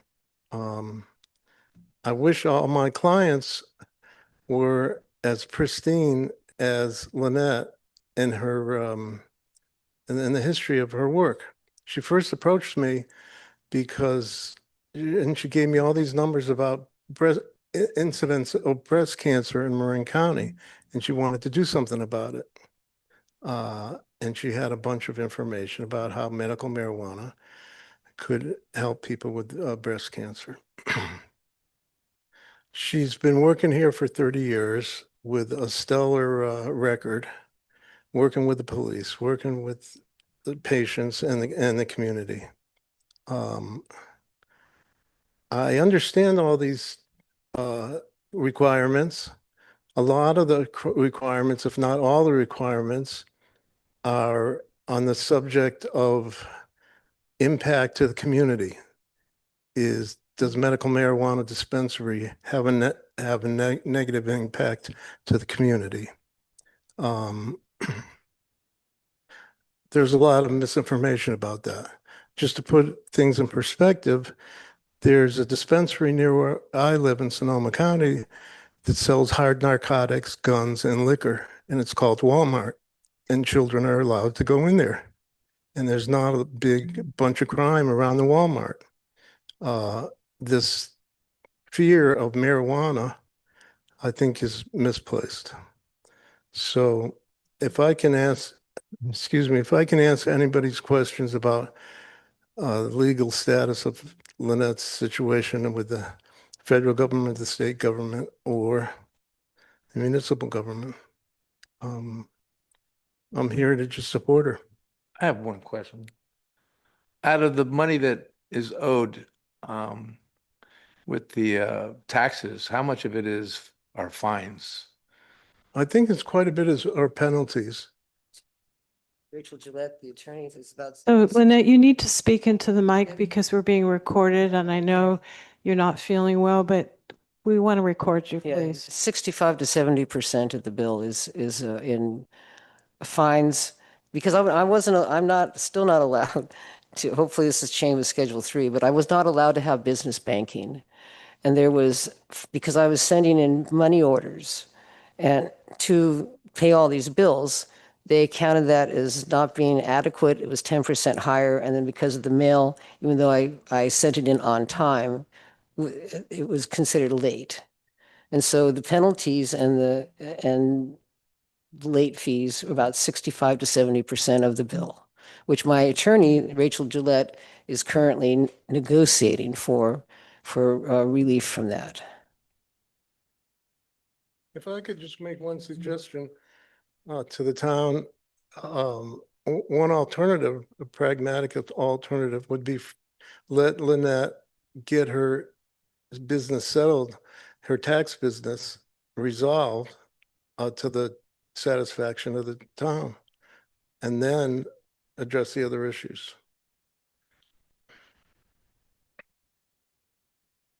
Thank you. So can we hear from your next attorney? I believe it's Mr. Bragman. I guess you brought quite a lawyer crew with you, Lynette. She's got a lot of support in the legal community, including mine. I actually represented her back in 2000, which was referenced by Janet.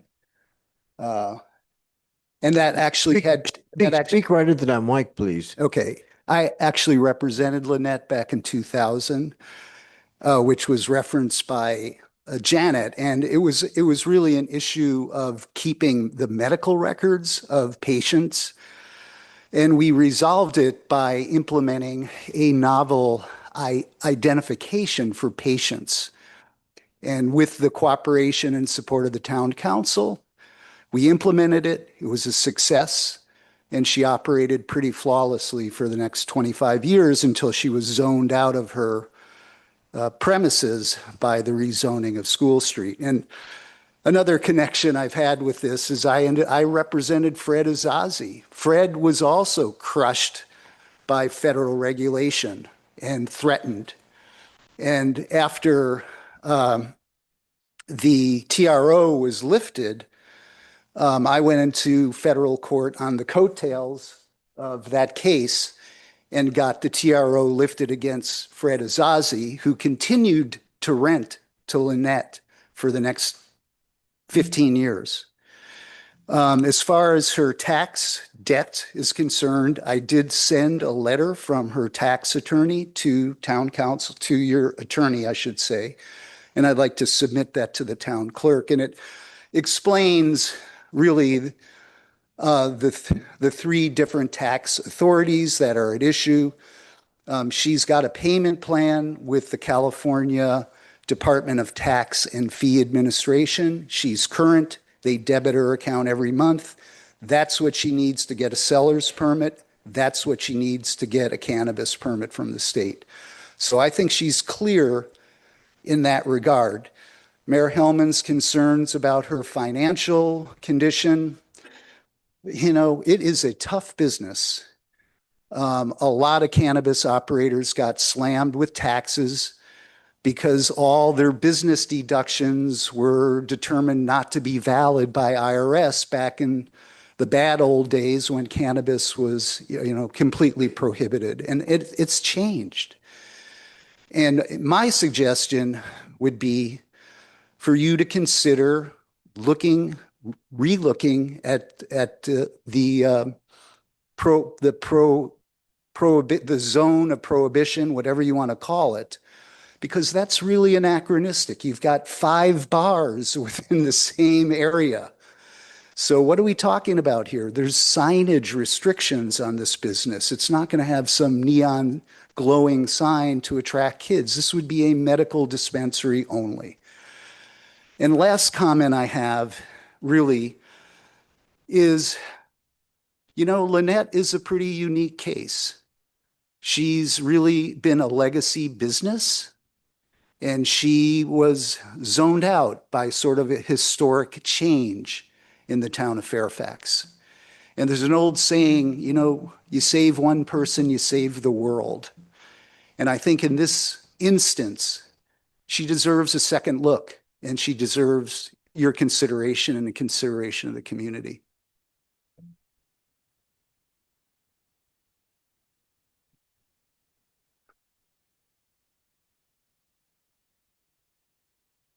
Anyone else gonna speak on the application? Focus on the application, that would be great. Otherwise, public comment will definitely suffice.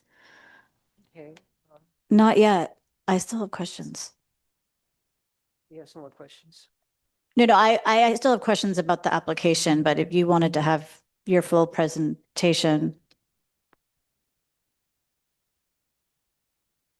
Sure, because this is one of the patients whose life we saved. Okay, that's a public comment. That's not part of the application. Lynette, do you have anyone else to speak about the actual application? If you're referring to her finances, I'd like to share the experiences of the industry and the finances. That can be public comment. Thank you.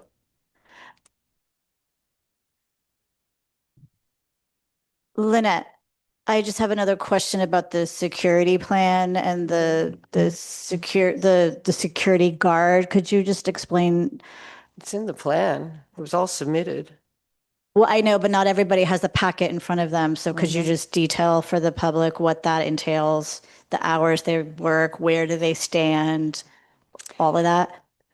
According to the California state law, we have to have a security guard, licensed guard card from the time we open to the time we close.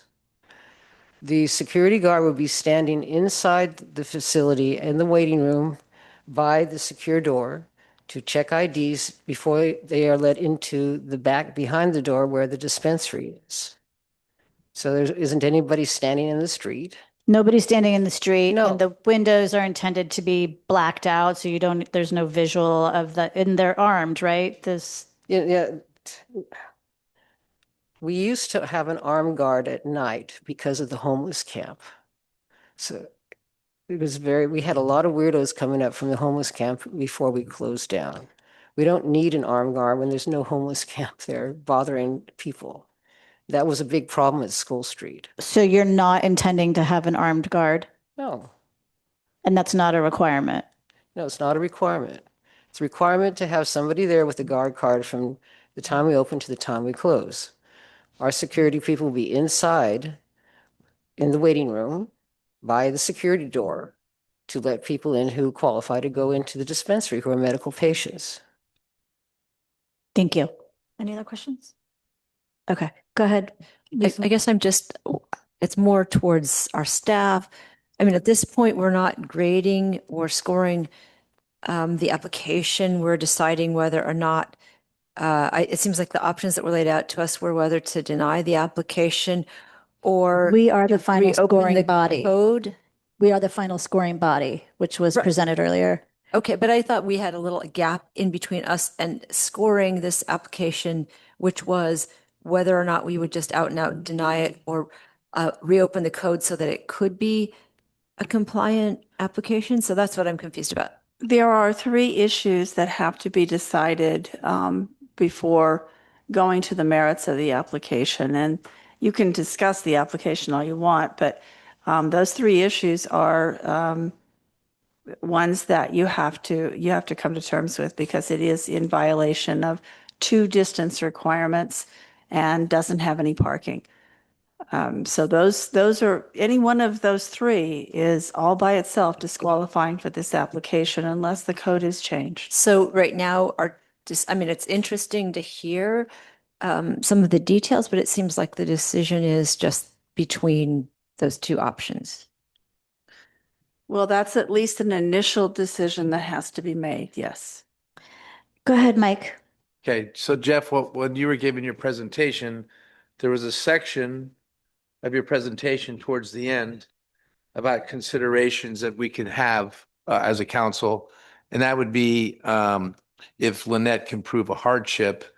And it's my thought anyway, that there was a hardship that was bestowed upon Lynette when the town, probably because they were forced into it, but still had to rezone the property. And then the owner of the property said, yeah, I'm going to build a big building and kick everybody out. So she suffered a hardship. She lost her business of 30 years. And after you confer with the lawyer, you can answer the question, but The answer is, what, can you go back to that hardship section? I want to understand the definition of hardship because I think this is, to me, that's a definition of a hardship. Okay, let me help you with that. It's a variance that Let's we're put it up on talking the about. screen if you can. It's a variance we're talking about, and one of the requirements for a variance is that there is some unique aspect to the property that causes a hardship. If the law is applied to that property, then there's some aspect of the property that causes a hardship, and that can't be found here.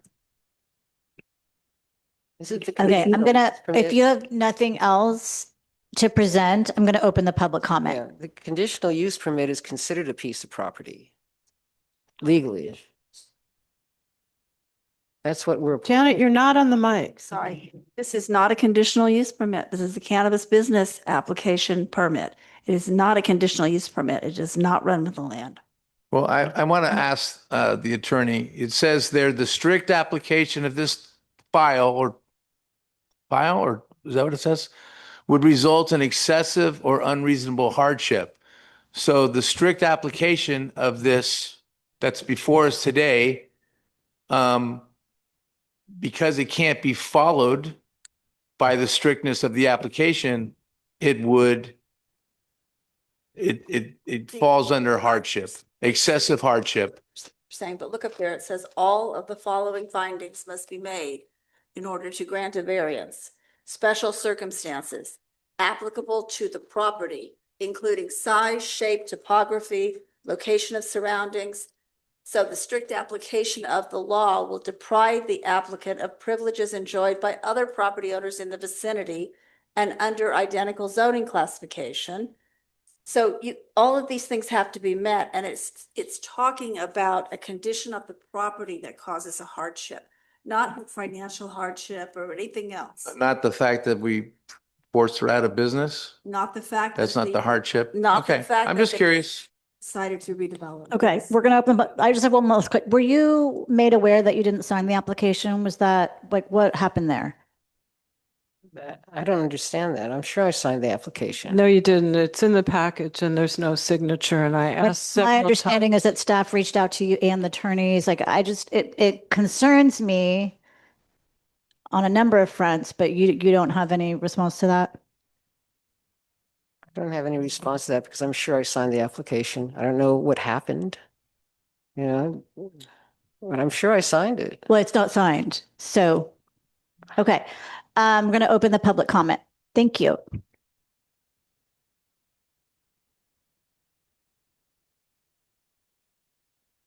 Hello, my name is Leland Cole. I'm a resident here in Marin. I've lived in Novato and Tiburon and Sausalito over the 30 or some years that the Alliance has been open.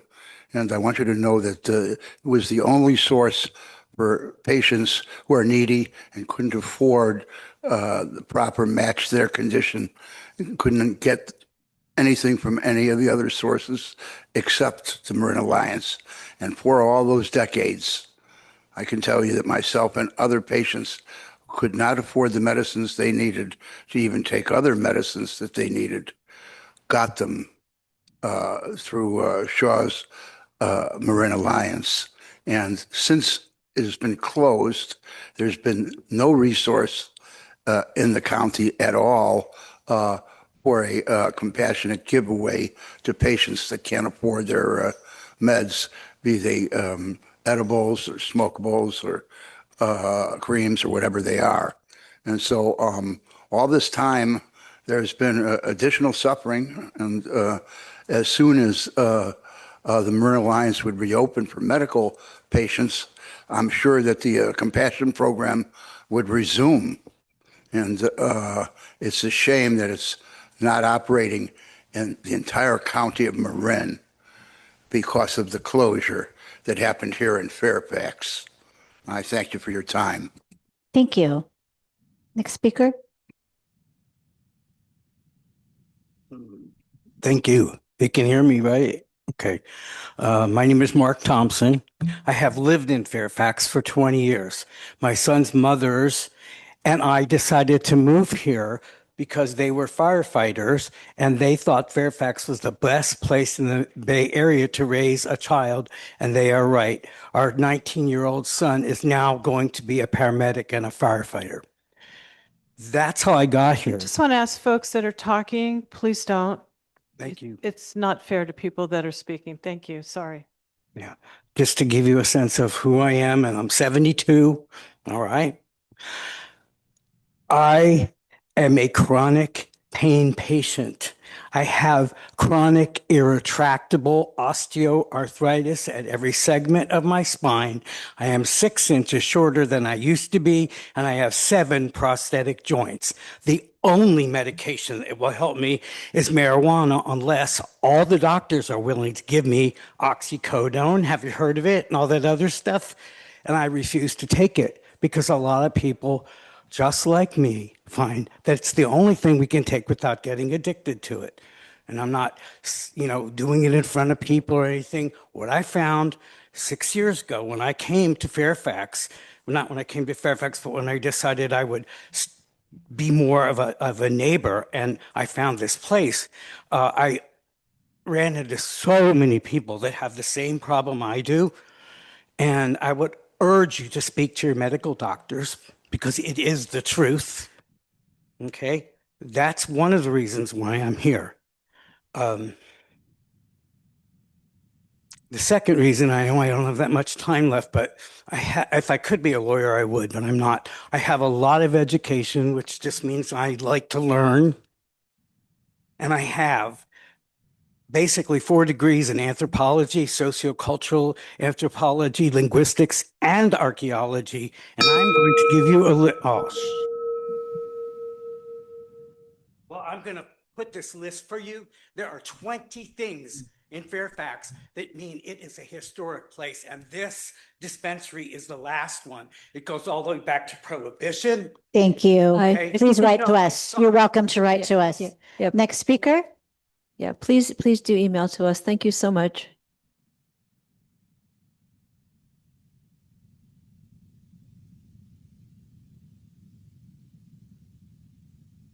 Hi, I'm Morgan Hall at 10 Walsh Lane here in town, and I'm also the owner of the property next door to 61 Bolinas Road.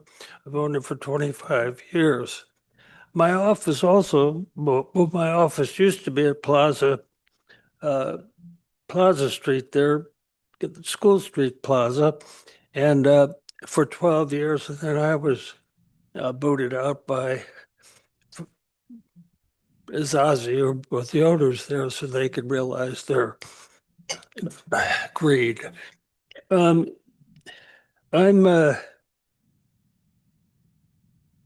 my concerns about the dispensary, which I don't feel belongs downtown, have to do with parking and the compatibility of a dispensary. The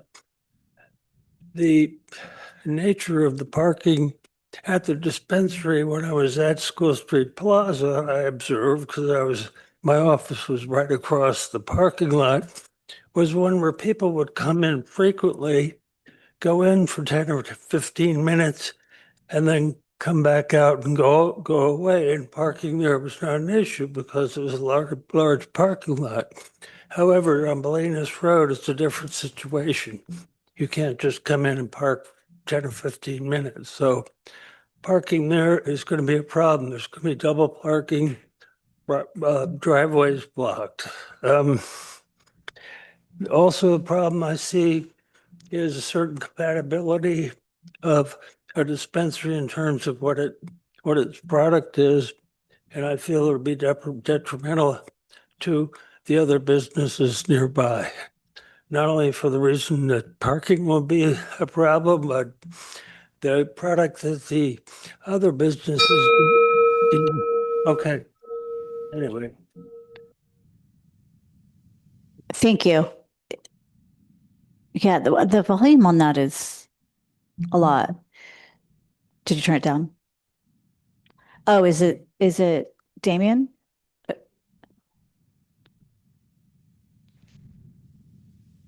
Okay, I don't remember it being an issue before. Okay, please, thank you. Hello, Council. My name is Steph Hardy. I'm a business owner and resident of Fairfax. First, I want to acknowledge Lynette Shaw and her long history of contribution to cannabis policy in Fairfax. My comments are not personal and not about opposition to cannabis. I'm speaking about process, consistency, and the integrity of the town's standards. The cannabis ordinance was not written casually. It was developed over more than 20 public meetings and extensive community input, reflecting careful consideration of how these standards apply to our community. Bolinas Road already functions with limited and uneven parking capacity. The corridor operates under constraints that affect how different uses impact parking demand, especially between quick turnover users and destination type uses that concentrate demand. Based on the ordinance as adopted and the documented constraints of this site, particularly parking, the project does not meet the requirements of the current code. For that reason, I believe the consistent application of the code is to deny the application as submitted rather than create exceptions for a single project outside of a broader policy review. I also ask that the town ensure the public record is clear regarding references to significant outstanding tax obligation related to past operations, reported here tonight as nearing approximately $1 million, and that only documentation or resolution to those matters is fully verified before the discretionary approvals are considered. My intention is simply to support transparency, fairness, and consistent application of the rules. Thank you. Thank you. Next speaker.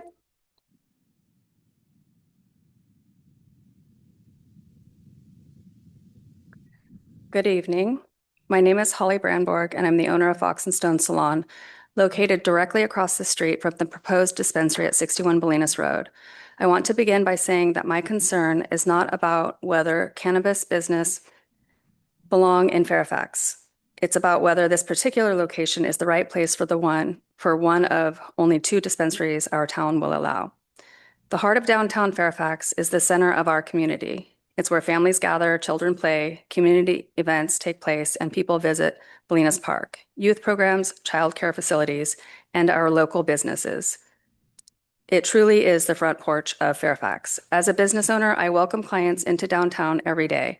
One of the things I hear over and over is how much they love Fairfax's charm, walkability, and family-friendly atmosphere. Many of them spend time shopping, getting coffee, meeting friends, or enjoying the park before or after their appointments. That sense of community is part of what makes downtown so special. My understanding is that approving this application will require exceptions to several existing town standards, including the youth center buffer, daycare buffer, and parking requirements. Those standards were put in place thoughtfully, and I don't believe they should be waived lightly. I'm also concerned about parking. Our downtown already struggles with limited parking, and every business depends on those spaces turning over throughout the day. Adding another high-traffic business without dedicated parking will only increase the challenge. Finally, because Fairfax will only allow 2 dispensaries, approving this location means losing the opportunity to consider another site that may better meet our town's standards and create fewer conflicts in the center of our downtown. I respectfully ask the council to uphold the standards our community has already established and deny the application for 61 Bolinas Road. This isn't about opposing cannabis. It's about choosing the right location and preserving the character of the heart of our downtown, Fairfax. Thank you for your time, your service, and your thoughtful consideration. Thank you. Next speaker. Hi, good evening, everybody. Thank you, council members. My name is Kaz Begley. I am both a business owner for 15 years on this very block, downtown Fairfax. I'm in my 3rd location on this block, so I like to consider that I know the block quite intimately. I also, for the last 10 years, live in the same location. And I walked from my front door, or the door of my home, my building, to the outside of Lynette's on my way here, and it was 62 steps. So I'd like to take a very intimate approach to how this is going to feel for me business-wise, and for my business neighbors, because I look around and I can see 5 of my business neighbors right here in this room. So it's important for us to come together and feel like we're representing each other in the way that we want our town and our businesses represented. As far as parking goes, I have probably the only, in my location, probably the only off-street parking on that entire block.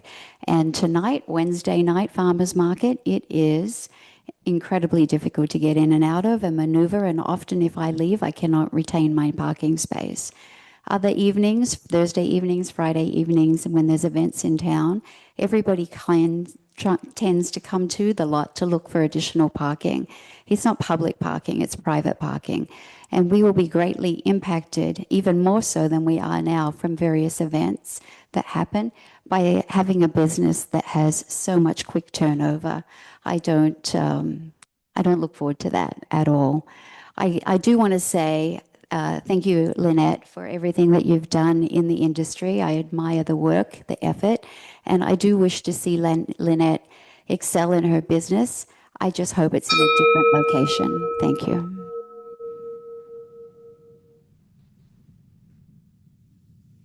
Hi, my name is Lisa Tabb, and I am a mother of 2 kids that I raised in Fairfax. They're young adults now.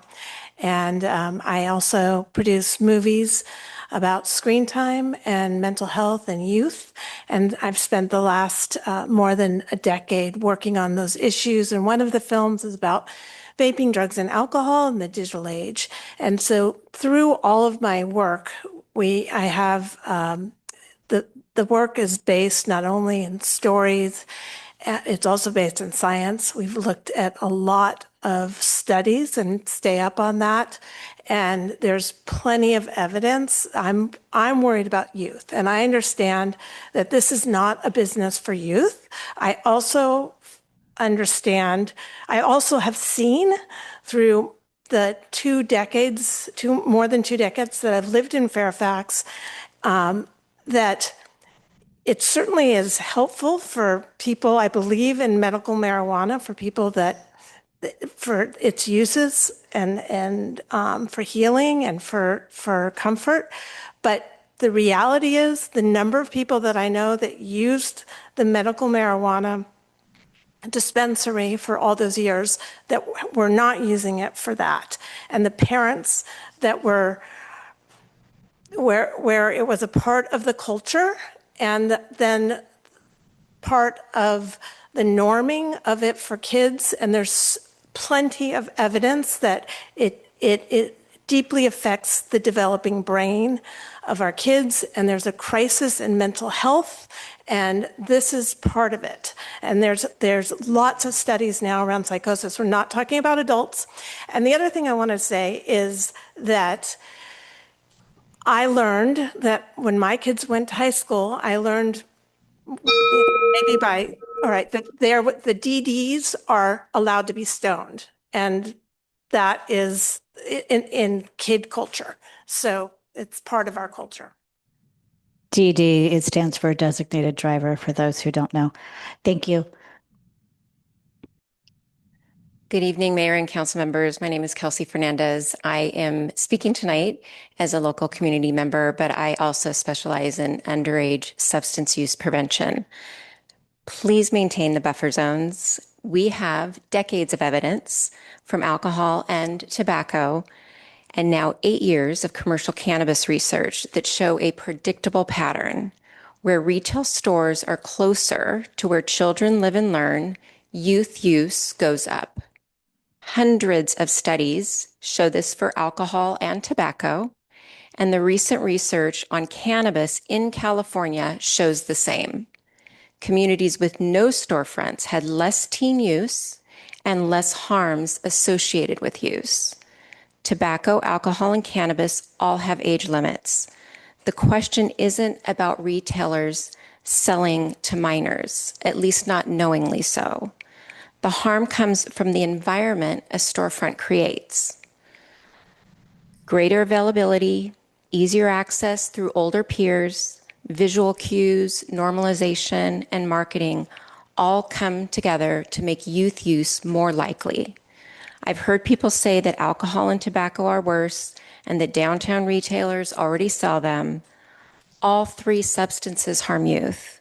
With cannabis, the previous council took the opportunity to take measures to mitigate those harms. Education and caring adults are essential, but they cannot stand alone. Policy is what protects every child, and buffer zones are a key strategy in that policy, reducing exposure where children gather. I hope together you will make your decision based on the facts that have been shared and based on what is in the best interest of the youngest and most vulnerable members of this community. Thank you for your service. Thank you. Next speaker. Hello, Hi. I'm Henry Jackson. I'm a student at Archie Williams High School. At least I'm going into the senior year, that is. That's not really relevant though. I can say definitely without a doubt that at my school personally, this is going to be a little bit divorced from the rest of the topics, there is definitely a drug culture. I've had people offer me stuff, whether it was joking or not, but I can definitely tell that there are people who actually take this. Now, I'm not going to make any boogeymen up about marijuana. I myself have not personally used it, but I know a lot of people who have. Give me a minute. I'm not sure that it's the wisest decision to keep this location where it is. And from something I've heard earlier, tell me if I misheard. There are likely other options. Either I heard there weren't any or there were. They seem to be a little bit contradictory. I have no questions. I definitely think that Ms. Shaw has a lot of integrity. But the problem is I'm not coming up with the idea that like they're selling it to children, because more often than not, in high school, we take a lot of studies about like youth drug use and that kind of stuff. And studies show that a lot of the time where students get those kinds of drugs from is from either their family or friends or guardians, whether knowingly or unknowingly. And it's easy to kind of put on the idea that, oh, if they have an ID and they purchase it, then they're likely going to use it for themselves. But there is always the off chance that children are going to get into that kind of stuff. And cannabis, what is it marked as? It's a hallucinogen, it's a depressor, and it's an upper as well. It's all three of those things. There's a combination of several different kinds of drugs on campus, and I don't think the introduction to this would be any better, considering how close it is to a lot of spaces where kids tend to congregate. So, thanks. Thank you. Next speaker. My name is Darman Clement. Grew up in West Marin, graduated formerly known Drake High School, 93. Feel called to speak about the financial comments. The cannabis industry has been very trying. I've worked for corporate companies in Florida, Tennessee, Puerto Rico, helping them with licensing. The only one that get through this whole highly regulated system, they have big bank accounts, 5 million, 10 million, 15 million. So part of Lynette's opportunity is she's a small business. There are not many left. LaFleur, I would put him in the category of a big business. So to put her financial personal situation as a condition feels very unfair. The issue of parking, that's a big issue, and I'm on both sides of that. The issue of public safety, it's highly regulated. There's a security guard who cards every person.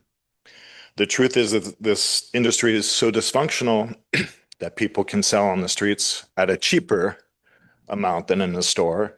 So this would help provide child safety, public safety. Having two is enough. You shouldn't have six. If Lynette doesn't have an opportunity, I feel it'd just be another big business where that money does not stay in the community, where it's not medical cannabis, where they're for profit. Maybe the location is not the right one, but if there should be a group effort by the council to provide a location for her, because the truth is the one where she was at was pretty good. It was out of sight. You had to find it. So it's unfortunate she's in this situation. And I feel like the community should support it. Thank you. Next speaker. Good evening. My name is Bridget Clark. I grew up in Fairfax, and I've been at this for a while because I'm a mental health advocate, having a family member that I support with severe mental illness. And I have two kids. I've seen what goes on and continue to, and really appreciate the time that Fairfax has put into making this and creating the ordinance. And I was at every single meeting over the years of those 20 meetings. So I appreciate what went into it. And I believe it's really a disservice if we don't uphold the amount of community collective action that went into those meetings. I will be truly disappointed because those buffer zones were really thought out. And cannabis is accessible. I can say for myself, delivery is fast and easy. It's not, environmental prevention is the most important thing for our youth, because since 2019, when you did the ordinance, a lot more studies have come out of which, some of the things that I am concerned about are like the safety as a cyclist. 53% of people who use cannabis use it within the first hour and don't. This was a study that I mentioned, but I just think it's important to note is AAA did a study in 2025, and cannabis users self-reported that they drive after cannabis use. 53% drove within an hour of use. As a cyclist, that really concerns me. And I want to keep this town as safe as possible. And I think you've done a great job with creating these buffer zones. And I hope you won't make a special privilege just for one business, is the crux of what I wanted to say. There are other studies from Kaiser, Northern California, that you might want to know about. I could share with you later. Thanks. Thank you. Next speaker. Don Carney, Fairfax resident, 50 years. You all know where I stand around dope and kids. I've gone to 40 memorials for kids who all started with marijuana and decided to have more fun than they could handle with other drugs. This is a question about democracy. This is a question about democracy. Lynette walked into a position that she knew, and everybody advising her should have told her, that's a crazy place to go if this is what you want to do. She created her own problem by putting her butt there. And now she wants favoritism when we spent 24 meetings coming and practicing democracy. And now you're just going to flip it over? Because she had a raw deal? Lots of people got raw deals. You can't save them all. And if you got a raw deal, you don't walk in to a location where you can't function from jump. And you got to go through this and make people show up and say, hey, what the hell were you thinking when you went there?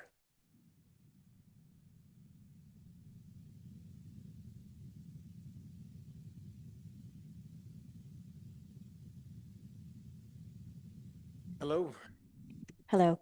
I'm Ray Bukowski, 20-year Fairfax resident. I've been working downtown, running a business in Fairfax for 20 years. So when it comes to downtown Fairfax, I think I'm an expert. I agree with almost everything I've heard tonight, so I'm not going to reiterate a lot of that stuff. A couple of things come to mind, though. A is that I've talked to a lot of people that were nervous to come and speak because of the decisiveness of the rental laws, of the recall. Several of them said I don't want to put myself in harm's way. So there's people behind us, behind me, and what we think one didn't want to show up here. A couple other things about, I agree with Lynette. She's done a great job in the past. We met all before she signed a lease there. Kaz, a bunch of us met with her, and she asked our opinion before she did anything, and it was many people said no, they didn't agree with her going in there. So she knew what she was doing before she took the lease on the building. What else can I tell you? As far as the guard, I keep getting mixed messages whether the guard's going to be armed or not. One question comes to mind being downtown, if I have a guard there or not, and it's extremely high cash, high volume business, is somebody going to rip the place off or drive down the street and run somebody over if nobody's protecting the money and the inventory? And we're a family-oriented and pedestrian-family district. I hear it every day. I talk to people every single day in downtown Fairfax. I'm not against selling pot, but it's completely the wrong location to do it, hands down. Thank you. Thank you. Next speaker. Hi, Todd Greenberg, downtown Fairfax. I'm a neighbor too. I think there is some hostility evidenced by the mayor that makes me question whether or not Lynette is going to get due process if she votes on this tonight. I'd ask that she recuse herself from voting. That was pretty evident by the questioning. Aside from that, I've heard also, and I question this, whether it's legal or not, that certain members of the community were contacted by the mayor privately prior to this meeting, asking them to make comments. It was not sent out to every member nearby. Neighbors did not receive that. I did not receive a solicitation from the mayor to write in. I think if anyone listens to my comments, they'll find out, if they observe them, that I seek fairness in Fairfax, which we don't get. I'm not particularly in favor or particularly against Ms. Shaw's application. I object to the process not being fair. I object to your continuing to bring Fairfax into more litigation. Our town attorney and the town's legal costs are on track to be 25% over the budgeted amount. And they are going to total $1.6 million if one incurs those expenses at the continued rate that is published in the financial reports that we are receiving. That's on a cash basis, not an accrued basis. For that reason, I want to offer an alternative. May I finish that or not? You may not. Thank you. Next speaker, please. Hi, I'm Mina. I'm coming to you as a resident, an almost 20-year resident, mother of two. The chamber has not taken a position on this application. I want to be very clear. But I have heard a lot from the businesses closest to the proposed location on Bolinas. And so I just wanted to share that information. But before I do that, I wanted to acknowledge Lynette Shaw. And I've had the opportunity to get to know her and Lou while they operated the general store. She's made a significant contribution to Fairfax over many decades, and I recognize the time and effort and investment she's made in this application. Over the last few days, I reached out to 35 businesses along Bolinas Road because they're most directly affected by this proposal. 25 shared their position, 8 declined or were unavailable. There's a lot of people out of town, out of the country, First Friends owner included. And among those who shared a position, 17 were opposed to the location.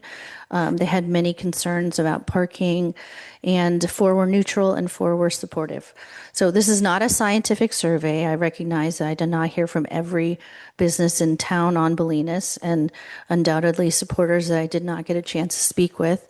But my intent was just to share how the businesses closest to the site were feeling. Many people also made the point of separating the applicant from the location. They heard a lot of respect for Lynette and appreciation for her history in Fairfax. But this location is the community central gathering place and the most family-oriented part of town. And whatever happens tonight, I hope we continue to value that history that she's brought to Fairfax and support her success within our community. Thank you. Thank you. Any other people in the room want to speak? Okay, seeing none. And Christine, is there any hands raised? We have about 6 hands raised on Zoom right now for people Okay. to speak. If you want to speak and you're on the Zoom, now is the time to raise your hand. And we're going to stop after. So how many hands are there now? Now there are 7. Okay. So we have 7 hands. 8. 8. Okay, we have 8 speakers. Thank you. The first speaker is Cindy, followed by Patrice. Cindy, you are unmuted. You may now unmute yourself. Hi, Cindy Ross again. Boy, I have so many things I want to say. I hope I can fit them in the 2 minutes I'm allotted. But, you know, the bottom line is my main concern about the location or about the application being for 61 Bolinas is the parking. So from that alone, I'm tempted to say, you know, please deny the application. But I have to say that as I'm listening, and I participated, you know, by Zoom in some of the process of, you know, when LaFleur was approved, and some of the other meetings, you know, in the past where Lynette has spoken. And I have to say that I am really, really, really appalled at the amount of bias and how I feel like Lynette has been raked through the coals. You know, I want to make very, very clear, my main concern is the parking. I think that this is the wrong location for the dispensary. But I absolutely, unequivocally would like to see Lynette be able to continue her business. I'm disgusted that she was kicked out of School Street Plaza. Personally, I think that one of the things, you know, if we were going to go ahead and get School Street developed, one of the provisions should have been that it had to come with, you know, with the Marin Alliance, that they could not disturb that after 30 years. Anyway, I would like to encourage Lynette to find another location. And unfortunately, you know, I don't think 61 Bolinas is the right one, but I would really like to see better treatment, and I'd like to see the business continue. Thank you. Thank you. Next speaker. The next speaker is Patrice, followed by Karen. Patrice, you are unmuted. You may now unmute yourself.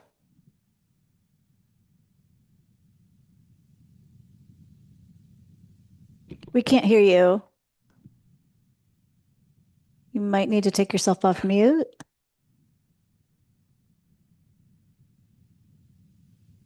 Patrice, you're unmuted on our side, so you just need to unmute your own computer.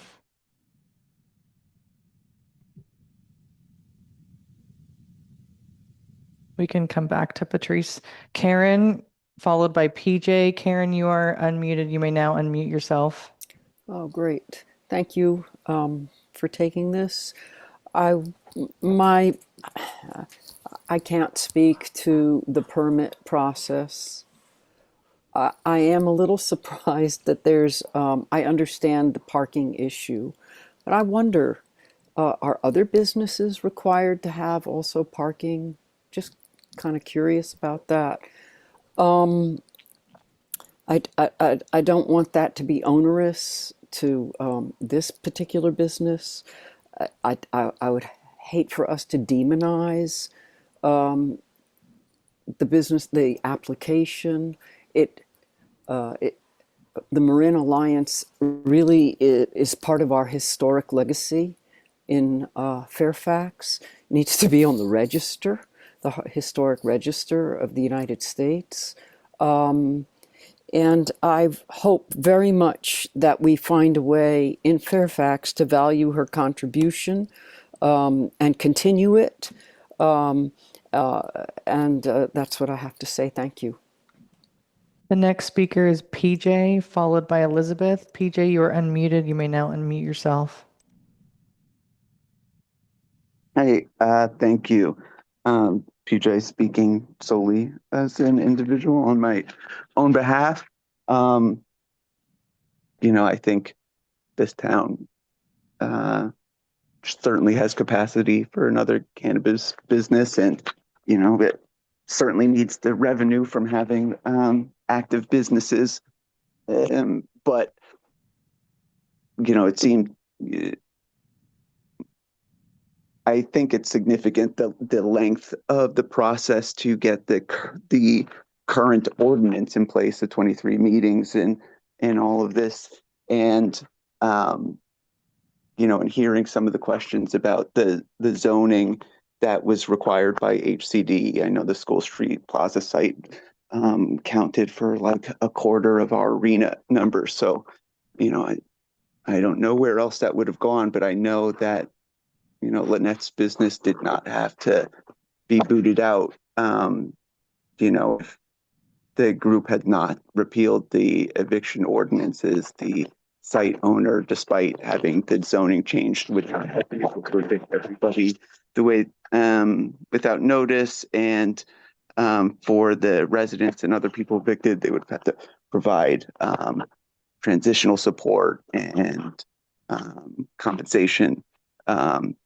And so, just timing wise, hearing that the whole process could take many, many, many months, I am curious why the group that funded the ballot measure to repeal the eviction ordinances aren't doing a ballot measure to amend the cannabis ordinance to change the zone distances or whatever the issues are.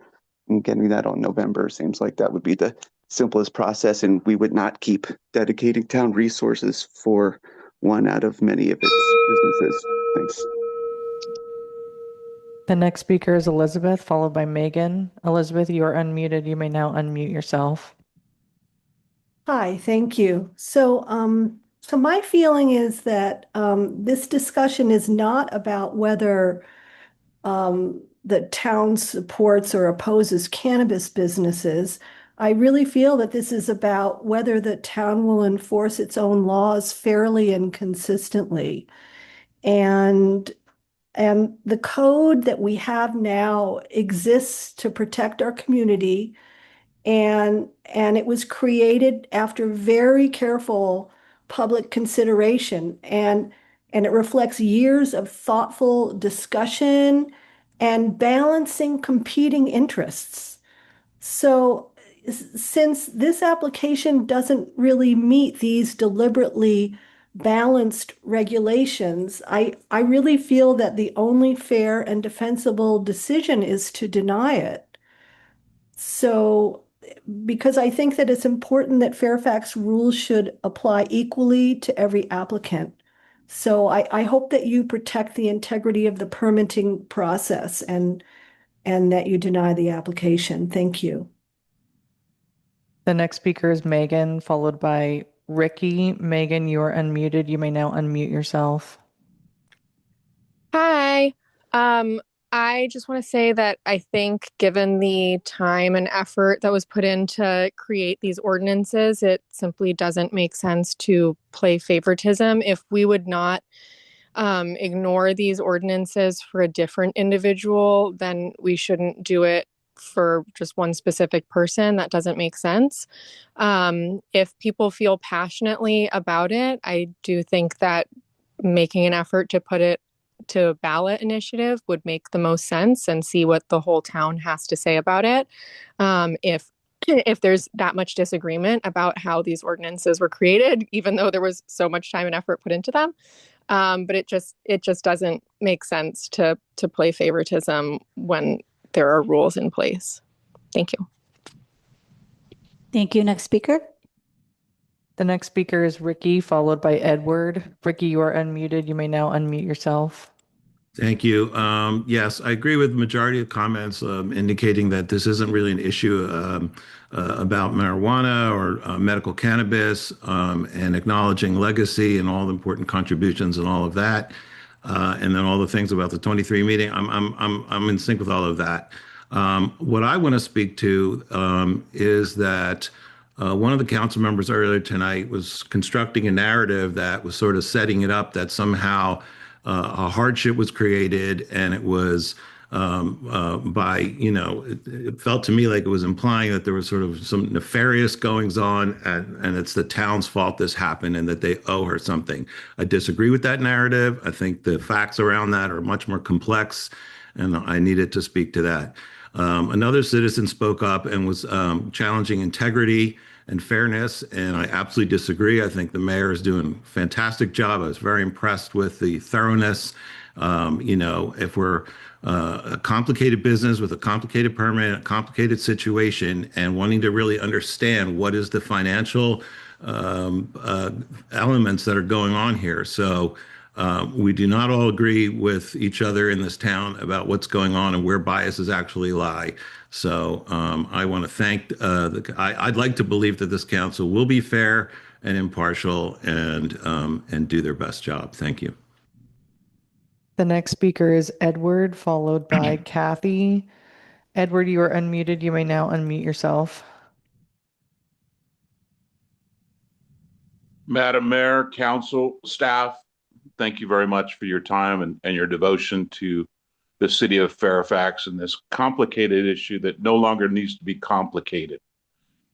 And I'm going to agree with Mr. Greenberg, who was there before, and I am not a Fairfax town member, but I am a Marin member.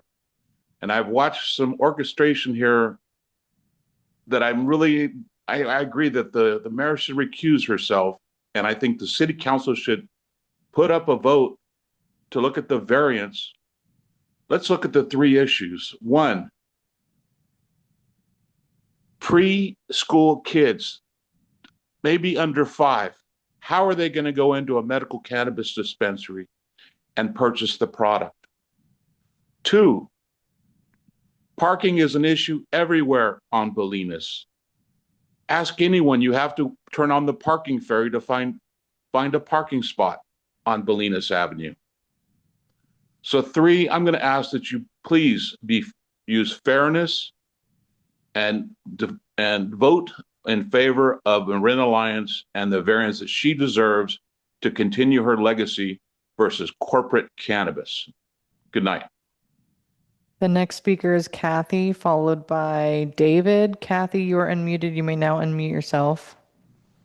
Hi, Kathy Flores. This will be quick. I don't remember the woman who spoke, but I'd like to know if other businesses on Bolinas require parking permits. And I like what this gentleman just said, who just spoke. I don't remember his name. And the other thing regarding parking, if it's such a problem, which I know it is, I'm lucky enough I get to walk from where I live, but maybe we get rid of the parklets. And I think there's quite a few parking spaces that could be used. Maybe, I don't know, I never really counted there, but I think that might be a possibility to think about that. That's it. Thanks. The next speaker is David, followed by Richard. David, you are unmuted. You may now unmute yourself. Hi there. Good evening. David Finan, 18-year educator in the community. I live in Sleepy Hollow, so I'm not a Fairfax resident, but I am a member of the community. And I just want to encourage the council to uphold the ordinances that many people worked long and hard to put in place. Community norms matter. I want to certainly show respect to Lynette and her lifelong dedication to people that need marijuana for health reasons, but I don't think it's the right location. And it's certainly something that flies in the face of the town of Fairfax's ordinances. Thank you. The next speaker is Richard, followed by Kevin. Richard, you are unmuted. You may now unmute yourself. Good evening, Mayor and Council. Rick Hamer, former resident of School Street Plaza, former neighbor of Marin Medical Alliance. And it was known all along that the redevelopment of School Street Plaza would result in the displacement of an almost impossible legacy business of Marin Medical Alliance. There is little doubt in this particular hearing that one of the options that is probably leading is that 61 Bolinas is not a suitable relocation. In fact, there is no suitable relocation. And the onus of this is on School Street LLC and Mill Creek Development. We should not let them get off the hook for trying to acquire and redevelop a property when they knew, and they did know, that this is something that needed to be addressed before they proposed what they were going to propose. And they need to accommodate this commercial business that had no other options. And in the meantime, the town could provide some type of temporary accommodation, but the fact is that Marin Medical Alliance was dug in and has a long history at School Street Plaza and should remain there when this is all done and the redevelopment occurs, if it does occur. Thank you. The next speaker is Kevin, followed by Patrice. Kevin, you are unmuted. You may now unmute yourself. Thank you. I'm just a little surprised that you're even holding this meeting this evening if the application itself had not been signed when submitted. But really, the visual that I'd like to leave you with this evening is this, Town Council. Imagine yourself standing in the park. It's either a bright day or maybe close to the evening. What you're doing is you're losing a storefront, and you're eliminating the public from a storefront in the downtown commercial area. And I'm not sure that that is in the ultimate best interest of the town. So I'd just like to leave you with that. So ultimately, it would be for medicinal marijuana card holders, and those are the only people that would be going in and out of what was formerly a general store for decades. Thank you. The next speaker is Patrice. Patrice, you are unmuted. You may now unmute yourself.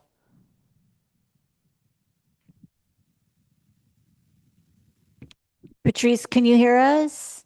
I can hear you. Okay, yes. Okay, go ahead. We can hear you now. I don't even know why this meeting is happening. Lynette is a pioneer in the cannabis industry. She is the first. Fairfax gave her the first licensed dispensary in the United States of America. That's not like up for discussion. But I'm really upset about the parking. Like, look at Sorella, look at Naves, look at everything on Bolinas Road. Like, no one has parking. I just don't understand. And the variances of children, seriously, guys, I used to buy cannabis at Lynette's spot, and they carded me every single time. So a 5-year-old is not going to buy cannabis. They're just not going to get it. That's how Lynette works. She follows the law. And she's across the street from the police station. Like, guys, come on. Come on. Like, somebody here is out to get her, and it's just not fair. She also, in any other county in America, she would be an equity person. You guys don't do equity, but you know what? She went to jail for this. It's now legal. That's all I have to say.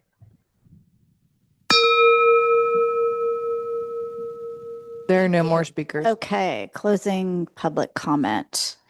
I'm going to address a couple things.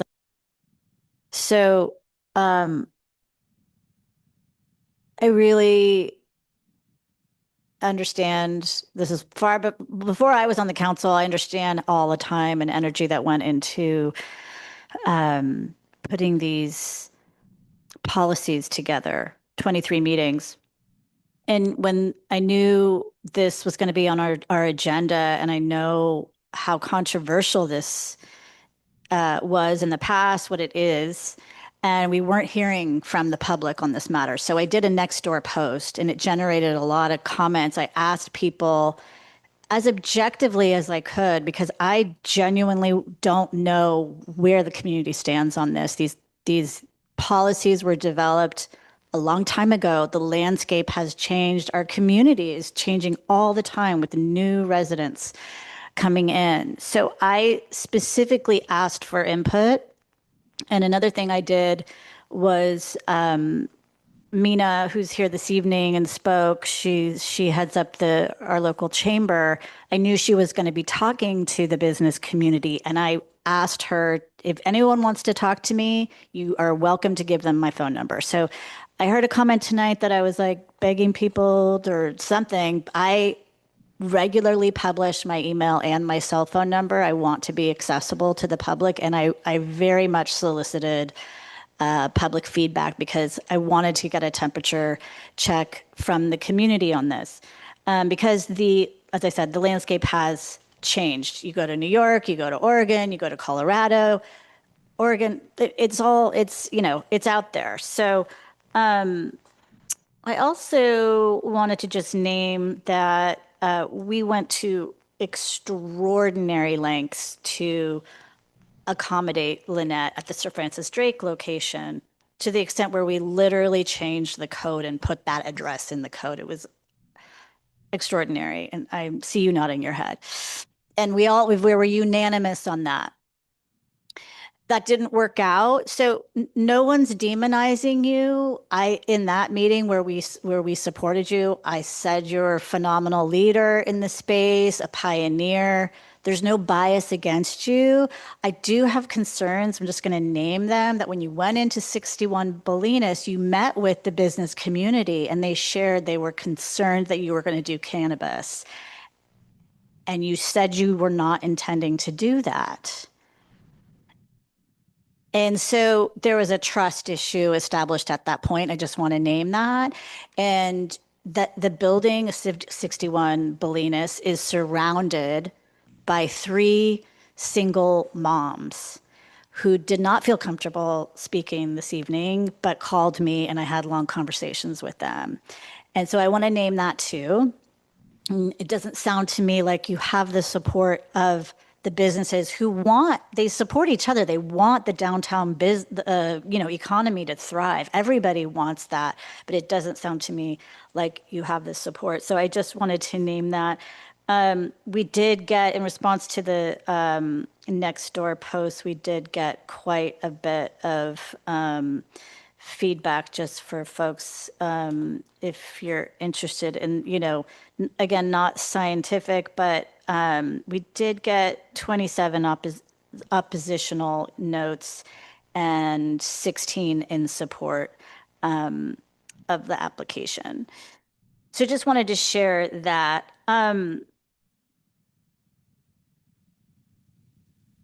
So I'm going to just offer my stance that due to the 3 named violations of our local code at the 61 Bolinas location is not viable.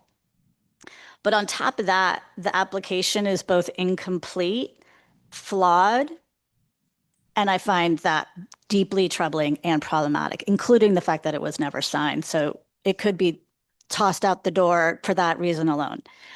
So that's where I stand. I will be voting no, and I'm open to hearing anybody else's comments. Okay, no comment. I just wrote a lot about, took notes on everything everybody said, from the phone to the podium. But just a few of the pros and cons or highlights I got out of it was the planning commission scored an 83 on the application. All that came up tonight apparently didn't come up then. There's that. We had a CBD store next to 61 Bolinas Road, and across the street, we had a big old pipe shop for 50 years. So the idea that the kids, whatever, there they are. There's some things that were on Bolinas Road. The former location was next to the ball field. Way more kids were at the ball field than they are downtown. One nice young man from Archie Williams mentioned that kids have options. They get the stuff from somewhere else.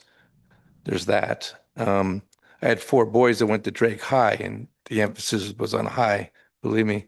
Mom and pop, good point. I thought about it myself. We're small business people here in Fairfax. Everyone on Bolinas Road and Broadway, we're all small business people. We work on a shoestring, and mom and pop versus the giant corporations. That's what we have today. I'm not against it. That used to be Domino's Pizza until, quite frankly, Garanghelli's Pizza opened up in 1985 and Domino's left. But anyway, 2019, and this is very ironic. Think about this one, guys. Everyone was referring to all the time spent on the rules for a pot place. In Marin County, there's no other storefronts, but in Fairfax, ironically enough, considering tonight and what's been going on, we made an ordinance literally to add a second storefront because Lynette was already in business. So Fairfax, who's so against pot or the location, to be more fair, I suppose, still allowed not just one pot store, but 2. There you go. That's ironic in my mind. Also ironic, 80 to 90% of Fairfax, I believe that's the number, rough. I think the whole state was the same, voted to legalize cannabis. There you go. And I'm not saying it was a conspiracy theory to the nice guy that called in earlier, but we absolutely rezoned School Street Plaza. You can't say we didn't. We did. And it affected many people and businesses in that district. So that's all true. There aren't, and someone also said, well, there aren't that many locations to relocate Lynette's store. She tried to put it down there in that other place near Sir Francis Drake. And that fell through. A lot of bad things happened. Being a very small business guy myself, Fairfax, I like to support the small business person. Many people, and well, the other thing that's very noteworthy, many people here tonight and on the phone, absolutely, they hate the location, no doubt. I understand that. But the good news is they love Lynette. That's quite a dilemma to be in. You love the person, but we're not putting our hand out to help her. And I don't really think it's going to have the big voodoo effect that's on our businesses downtown. But I do think also, and one of Lynette's spokespeople, the gentleman with the hat right there, said something to the effect, let's get our taxes in order. Let's get in a better situation to come back to you. And, I love Lynette too, by the way, but I do think that we need to make sure that we've exhausted all avenues of the right location. And I think if I was advising Lynette, I would be saying, let's get the business part of it in order. Let's make sure that you could pay those taxes. It was recommended by your own representative there let's get some things straightened out and maybe then come back. I'm not really sure. But so, on one hand, I want to support it, just like many of you do. On the other hand, I think that it would be better for this town if Lynette got everything in order, like the gentleman suggested, not my suggestion, his, but I agreed with it, by the way. And I think that we should take a little bit of a U-turn and because I don't think you're quite ready to do it. I will support this 100%. And I also want everyone in this room to think about if you were in the situation where that was your business up there and you had done it for 30 years, the old walk in my shoes kind of thing. That's what happened to Lynette. And she is so devoted to what she's doing. And I was on the first council along with Mr. Egger, Frank, my buddy Frank. We weren't buddies back then, but we are now. But we still came together on that issue. We were the first town, I believe, in all of California, I'm not really sure if that's true or not, that allowed this pot store in the country. And I don't think that we did ourselves a disservice on that. So I am definitely want to support Lynette. I want you to consider what I just said and what your representative said there. think about that. And that's where I'm at right now. Thank you. Thank you. Janet, did you need to say something? You were looking. No, when everybody has their comments made, I Oh, give okay. one over. Okay. Who wants to go next? Okay. Vice Mayor, go ahead. Yes, thank you. Thank you, Mayor. It's an interesting dilemma that we created for ourselves here.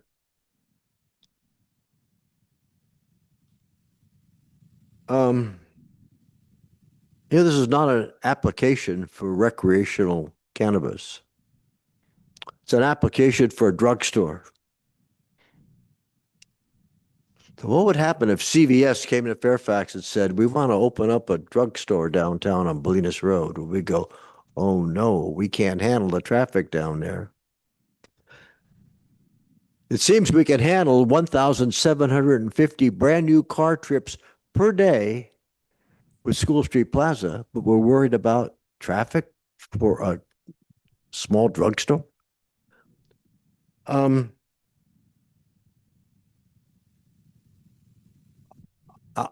thinking of a suggestion, and I'm not quite sure how to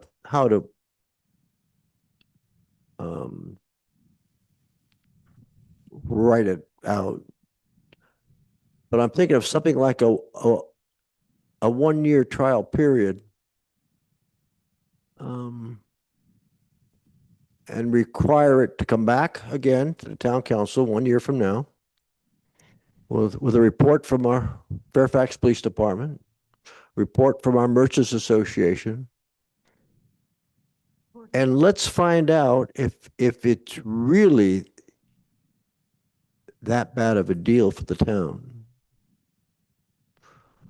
I just don't want to walk away tonight and say, sorry, it's over. So I'm not sure how to verbalize that kind of a condition. I wasn't part of writing that ordinance, so I'm looking at it a little bit differently. Anyway, that's some quick thoughts from myself. Okay, thank you. Councilmember Blush? Okay. I do have a couple of questions that I'll ask probably at the end. I do want to say that I understand that the Alliance lost its prior location really through no fault of its own. And wanted to note that a lot of good people have lost their rentals or what have you lately due to no fault of their own. And, we don't have just cause evictions anymore for residents. We don't residential or commercial renters and and property owners really do have free reign to do what they see fit with their buildings to a certain extent. So that's been unfortunate for a lot of people. And I'm not really hearing that that is also the case for a number of really long-term renters that have lost their homes recently. I think we all recognize that Lynette is a treasure and that she has I've been impressed by reading the application and listening to people. She has a big following who really loves her and feels like her services are something that's supported them over the years. So I do want to really respect that. And then I just want to say also that, while I've heard from a lot of people that think our laws are stupid or they don't understand why they make sense, they were developed over 23 meetings with residents, and they reflect a compromise on the location and the conduct of retail cannabis in Fairfax. I just feel like to ignore those laws right now would be a real slap in the face to the scores of residents who took part in those meetings. So I kind of agree with Don Carney about honoring the democratic process that we went through. I watched it. I was not on the council.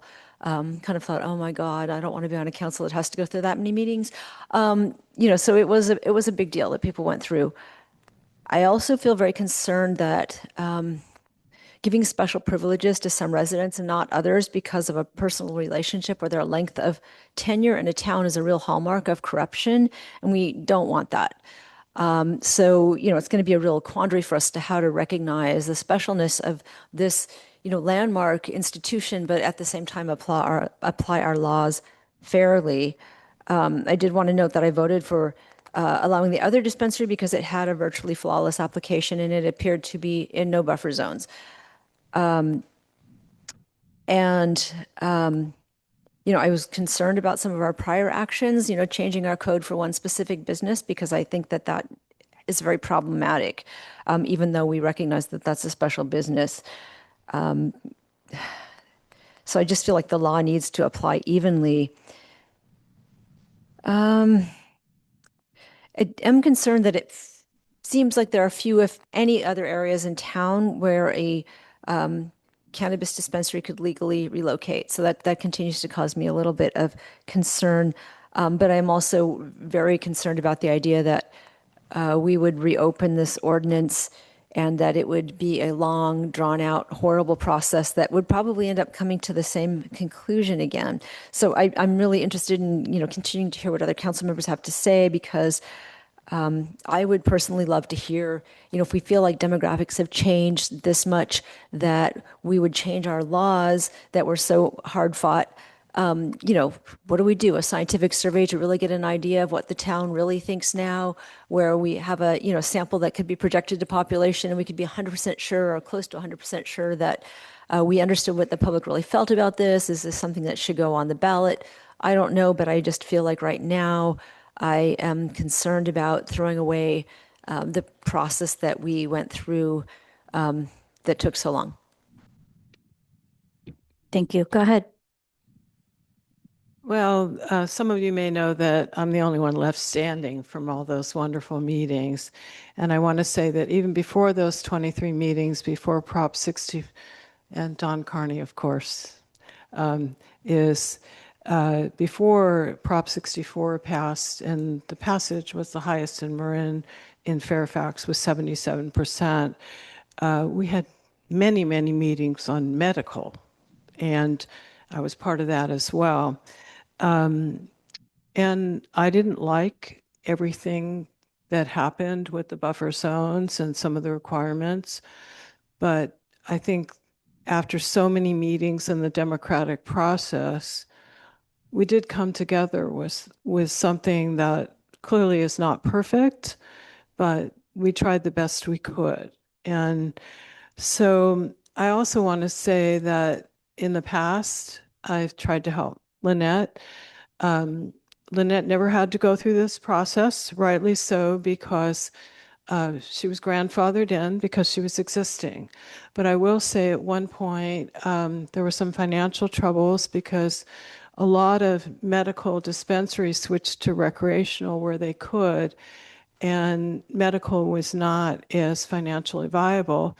So at that time, and that was, I believe, back in 2019, I was mayor, and I asked specifically that we put something specific in the code for Lynette to allow her to do recreational delivery, to give her the ability to provide more revenue for herself. And that was a special dispensation we did for Lynette, which some other councils wouldn't have done. And I think that was useful for a few years. And I know she's not interested in doing that at this time. And then back in 2024, and it's already been discussed, we did another special step for Lynette. And understanding that she lost her business in School Street Plaza, the owner has every right to sell that property, to do what he wants with it. And that's what happened.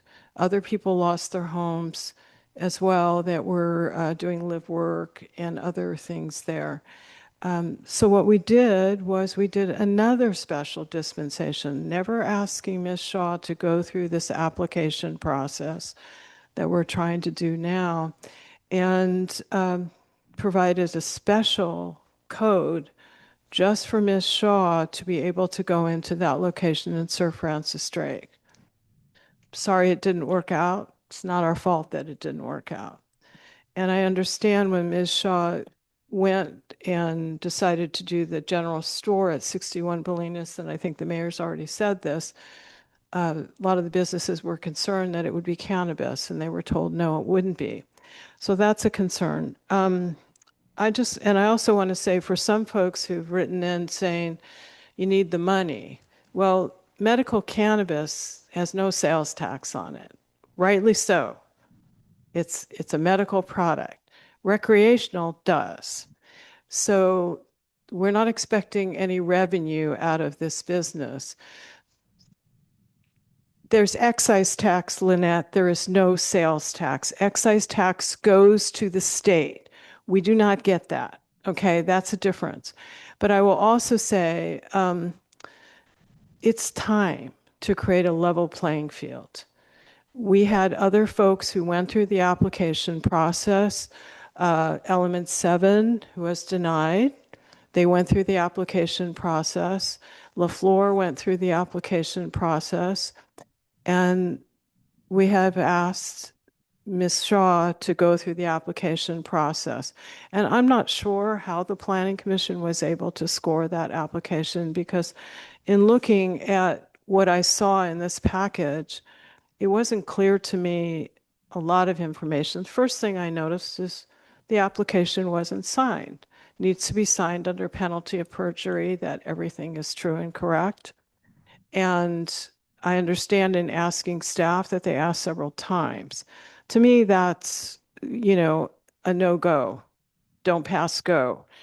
And that should have been signed. But as I look through the other things and I saw the information on the liens, I thought, and a Zillow printout on what Ms. Shaw's house is worth,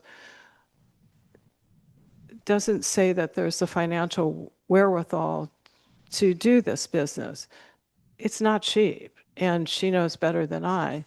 It's expensive business to be in, doing the repairs, and I know you said the building's in great shape.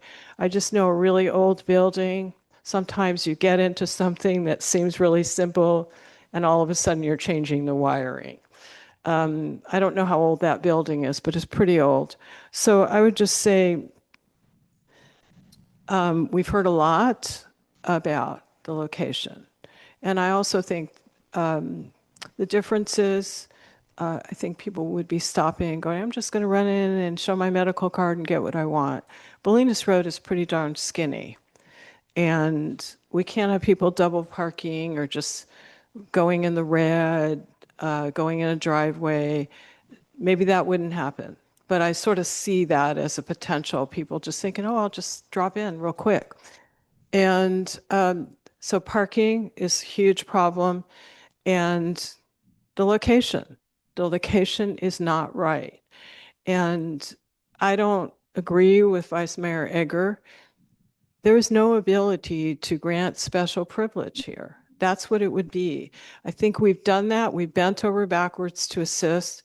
My feeling is I'm not opposed to opening those rules and looking at them again, although I have to be honest, I'm not sure that I have the stamina to sit through 15, 20 meetings again. I could, potentially, and maybe it would be less. But we need to deny this application. No hard feelings, no personal animosity. It's really just not the right location. And I think we need to deny the application also on the fact that regardless of what the planning director said, we are the final scoring, and we're not scoring this. But when I look through that application, I feel things are missing, operational details. There's some information there, but it's not all there. And so I would rather move forward and deny the application and potentially, if my colleagues agree, go back and start the process of looking at the rules that were done 7 years ago and say, do we want to revisit those, take it to the Planning Commission for early discussions, maybe a study session, to see where it would go. But right now, I think the best pass is there are some other locations in town. Not easy, not many, that's for sure. And I would suggest if Ms. Shaw really is interested in pursuing another application at a different location, that check around. But if not, wading through if we decide to open that process and looking at the rules, I would say deny the application and give you an opportunity, as your colleague said, to get things straightened out with the financial issues, get things straightened out with some of the other pieces that were missing, and resubmit an application at a later date. Mayor, I have a suggestion. Yeah, I have one comment to make on that's relevant to what she just said as far as the level playing field. I've failed to mention this earlier in my comments. I'm also very concerned about the liability here. You could have businesses out there, should this application get approved, when there's 3 very clear black and white violations of the local law, you could have cannabis businesses out there saying, hey, wait a minute.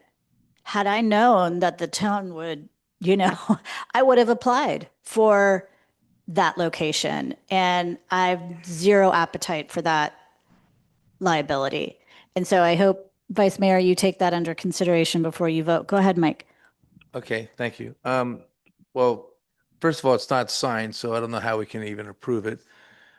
That's not my point. My point is this, is that you should take the advice of your advisors, get your finance part of it in shape with the taxes or whatever else is involved. Come back. Someone said something like, why are we even hearing this if it's not signed? But which is unbelievable, but it was true. And reconsider your financing, reconsider your plan. I want to support you, but it's not even just the location we're talking about. There's a lot of significant factors in business that there's issues on. And so I would say that come back when you have that figured out, your finances, your taxes, and maybe you can figure, I don't know if that location could ever work. That's why I don't even want to vote on it tonight. I'd rather just say it's not really an application if you haven't signed it. I say we don't vote on anything and you come back with a better plan. That's what I would do. Okay, I'm going to entertain a motion for anyone that wants to make one. If I may, Oh, go ahead.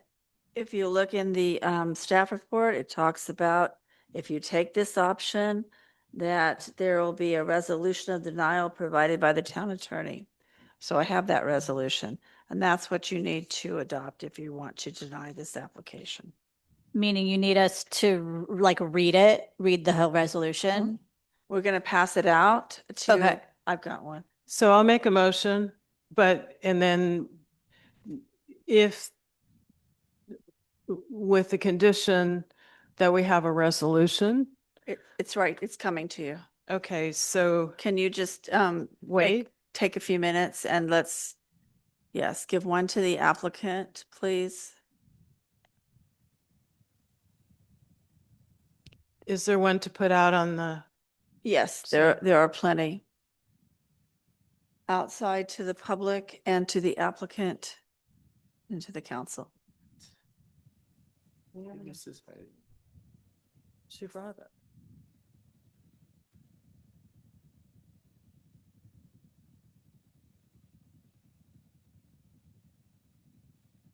I frequently prepare resolutions, Mike, before so that I can be prepared for this. That's why it states it in the staff report. Mike, I'd also like to address your question about why the Planning Commission didn't address these issues. These issues, the distance requirements and the parking are the purview of the council only, not the Planning Commission. So I'll go ahead and make the motion. And maybe we should take a second and read the resolution. I think you should. Yes. Let's do that before I do. Thank you.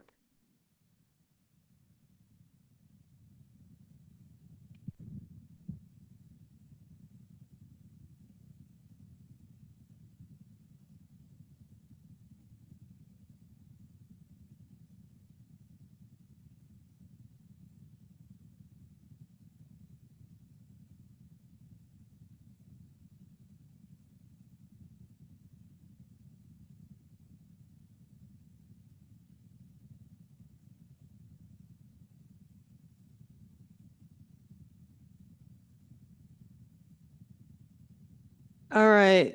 I'll make a motion. I think we should do this in two things. To deny the application via adoption of the resolution that was just provided, that each of the council members have. There's copies on the safe as well as the applicant. The adoption of a resolution of denial to be provided by the town attorney. That's the first piece.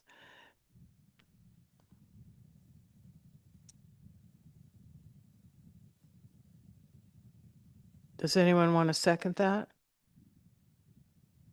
I'll second. We have a motion from Councilmember Kohler and a second from Mayor Hellman. Councilmember Blash. Oh, okay. With sorrow, yes. Councilmember Garangelli. Abstain. Councilmember. I'm going to make a comment. I did this about my 10th year on the council. When you add them up, I've never seen something like this produced at the end of anything. So I can't be part of this. I suggested what I suggested, Lynette, and we'll leave it there. But I abstain from this vote. Councilmember Kohler. Yes. Vice Mayor Ager. No. Mayor Hellman. Yes. Okay, so then I think, I'm not sure. I guess this is not a motion necessarily. I'm not sure. We ought to have a brief discussion on whether or not we want to direct staff to draft revisions to the Fairfax Town Code and go through that process of reopening, looking at the buffer zones, considering. Can I just set some expectations around that? So yeah, I want to hear from the council. I want to hear from everybody if we want to do that. But this is a really big issue and we've got an election in November and I don't think any policies of this magnitude should be altered before an election. And, you're going to have study sessions, at least 2 or 3, I would think, planning commission meetings, right? That puts us very close to the election. So I'm just going to say that, I don't want to, there's going to be if we're going to open up the code, there's a lot to look at. And I'm open to changes. I'm just saying like, this is not going to be a streamlined, let's just tweak X, Y, Z. Like that is not what's going to happen. We're going to go back to the 20 meetings or whatever it was. And it's going to be a very, very long process. And I guess I just want to say, after listening to you and thinking this over, and hearing what folks had to say, I don't think this is the time to reopen that. We have so much on our plate, so much coming up. I just think it's not the time. I also just want to make a pitch that if this is really important to you and you'd love to see this reopened in the future, run for council. 2 open seats right now. There you go. There you go.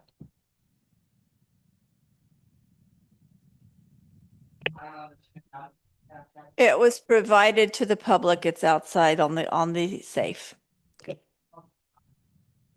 You don't get notice on resolutions. You get notice on the agenda. How many times have we said that? Read the staff report also. Thank you. Just a quick question. What was the actual outcome of that vote? I'm just asking. No, it was 3. Sorry, the motion carried. It was 3 yes, 1 no, and 1 abstain. Thank you. So I think I've said I'm not interested in doing it this time. I think Councilmember Blash, did you say the same thing?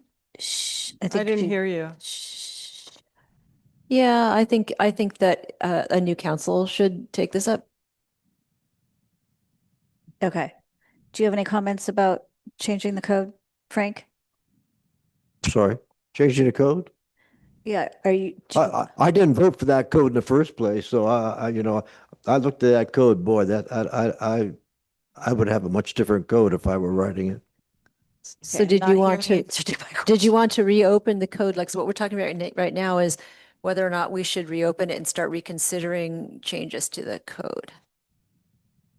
Put it on the next agenda. We can talk about it. I'm not supportive of that. Mike, where are you on this?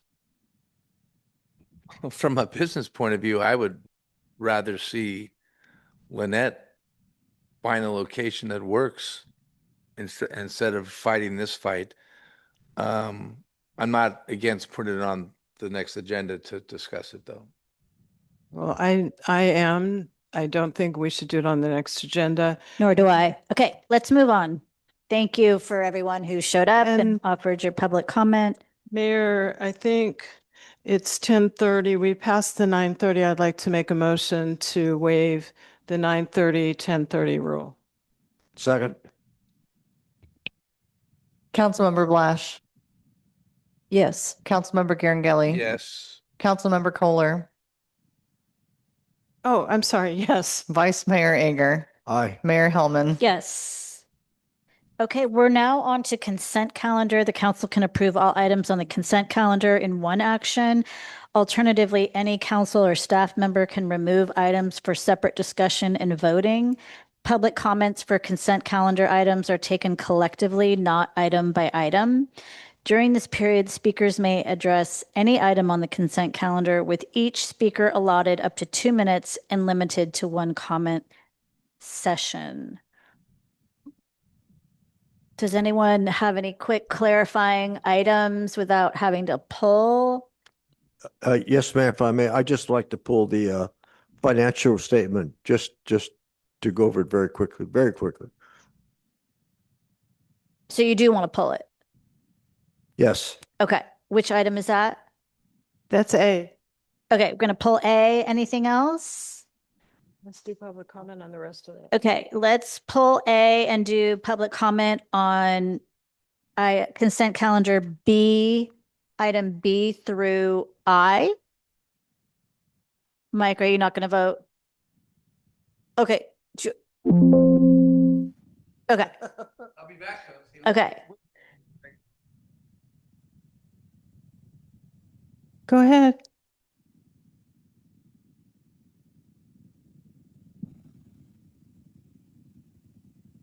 I'll note that there's 2 council members absent. Really? Incorrect. Go ahead. The mayor's resumed her seat. We're still waiting. Because she for was council getting member her jacket. Garangelli, who's at the bathroom. Should I wait? Said not to wait. Please go ahead. Oh, now I understand. My name's Todd Greenberg. I'd like to speak to consent calendar item D and ask this council and the attorney that is present and the clerk to identify how many tax increases have been made this past year in Fairfax. By my count, it's at least 6, but I'd like some clarification in case I'm wrong in some way. The public deserves to know that before you vote on this.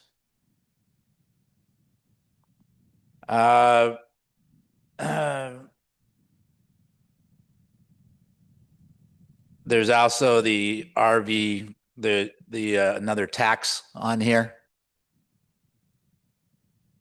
that has, if I understand it correctly, some increase of its own that should be quantified on a percent basis. Could you please clarify those things before we move forward? Thank you. Any other public comments? Any hands raised? Okay, going to close public comment on consent. Someone just put their hand up. Okay, go ahead. Richard, you are unmuted. You may now unmute yourself. Hi, Rick Hamer, downtown Fairfax. I find that this chronic omission of council members' reports is unacceptable, and I think that the town council should make it mandatory that all council members submit a report so that we have an idea for public transparency. Like, it seems to be an important a point that we keep hearing, that that the omission of a council member's report, that practice needs to be corrected. Thank you. Any other hands? Okay, closing public comment on the consent calendar. I will entertain a motion. I'll make a motion to approve all of the consent calendar with the exception of item A, which was pulled. Second. We have a motion from Councilmember Kohler and a second from Vice Mayor Ager. Councilmember Blash, Yes. Councilmember Kohler, Yes. Vice Mayor Ager, Aye. Mayor Hellman. Yes. Motion carries. Okay, so now we're on to A, which is the financial statement and disbursement reports for May. We have Michael Vivret. Thanks for being here so late in the evening. Go ahead, Frank. Actually, just a very quick question. For the month of, we have the back page of each report that lists all of the litigation expenses from the town attorney, which is public agency law, Best and Krieger, which is handling a lot of the cases for Fairfax, and then what is it, Drea Lapper? I can't even read that one. Lapper LLP. But anyway, we've been trying to get a handle on our legal cost, and so for the month of May, there's no numbers in there, and I'm wondering when we're going to fill in the month of May and then the month of June. Will those two columns be filled in sometime in the next month or so? The schedule that's on the back for attorney expenses is based on the month that the work is done. So we won't receive the bills for May until June. So as of the printing of the statement, we had not received bills.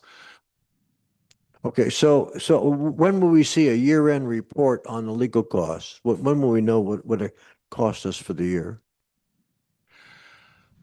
The June expenses will probably come in during July and August, likely. So that's when you'll probably see a year end for an accrual basis statement. That's what you're looking at. Okay, so will we see May in the second meeting in July? If the bills come in during June, you would see them. Well, we're through June. This is July. I understand. If the bills came in June, okay, then we would have May ones to report. But there's no guarantee that the legal groups that are there turn in their bills during the month following. Sometimes, especially with ones that might have small expenses, they may group them in bills that come in several months later. And that's one reason why I've put the report in the format that I did, is because in the past we've run into periods when Best and Krieger or one of the other organizations would turn in 2 or 3 months of bills in one month. And so we would show legal expenses of $100,000 or $90,000 when that was really a accumulation of 3 months or 2 months worth of bills. Okay, well, looks like to me that we're going to go over $1 million this year, and that's one of the reasons that I suggested putting an agenda item on in the future to discuss whether or not Fairfax should have a full-time town attorney on staff rather than a consulting attorney. That's all. Thank you. I do want to make one more comment on that one, if I could, Frank. One of the items that's in there, which is the Meadoway Bridge, is going to be a reimbursable expense. So even though we might go over $1 million, currently, as of May, we're looking at a reimbursement of $179,000 of that. So it won't be quite as bad as we think it is. Michael, I feel like we answer this question a lot, and I'm just wondering if it makes sense for you to provide a footnote explaining, because I've heard this explanation from you like 4 or 5 times. And I'm just wondering, can you just do a little blurb with footnotes so it's understood? Unless you want to be here at midnight for the next. I- Like, do you? I doubt that'll keep me from being here, but I'd be happy to put in whatever explanation. And the you would reimbursement have me to put in. information is really interesting too, because I don't know that I'm going to remember that next time I look at it. A public comment on this item. Hi, Todd Greenberg, asking for some clarification for the Can we get the public. time, please? Oh, sorry. Go ahead. You have your time back. Do I? Would You you like do. to start again? Todd Greenberg asking for clarification for the public's benefit here. The finance director has previously explained that non-departmental is a catch-all for mostly legal expenses. Yet, as the mayor is seeking clarification, things are still unclear. On the back page, it's the table that is supposedly presenting legal expenses. All it says is attorney expenses. So are there or are there not additional legal related expenses that are not presented in this back page, which was meant to present what our legal expense totals are? Because it seems like there might be something not contained here. So if that could be clarified for the public, I'd appreciate it. I think other people would too. Additionally, some easy calculations. If we go at the same run rate of our current legal expenses, could I see a clock, please? How much time do I have, please? Okay. If you go at the same run rate, the non-departmental, which is previously described as mostly legal, will be 125% of budget, and it'll be 1,433,479. The run rate is 11,900, 119,456 per month there.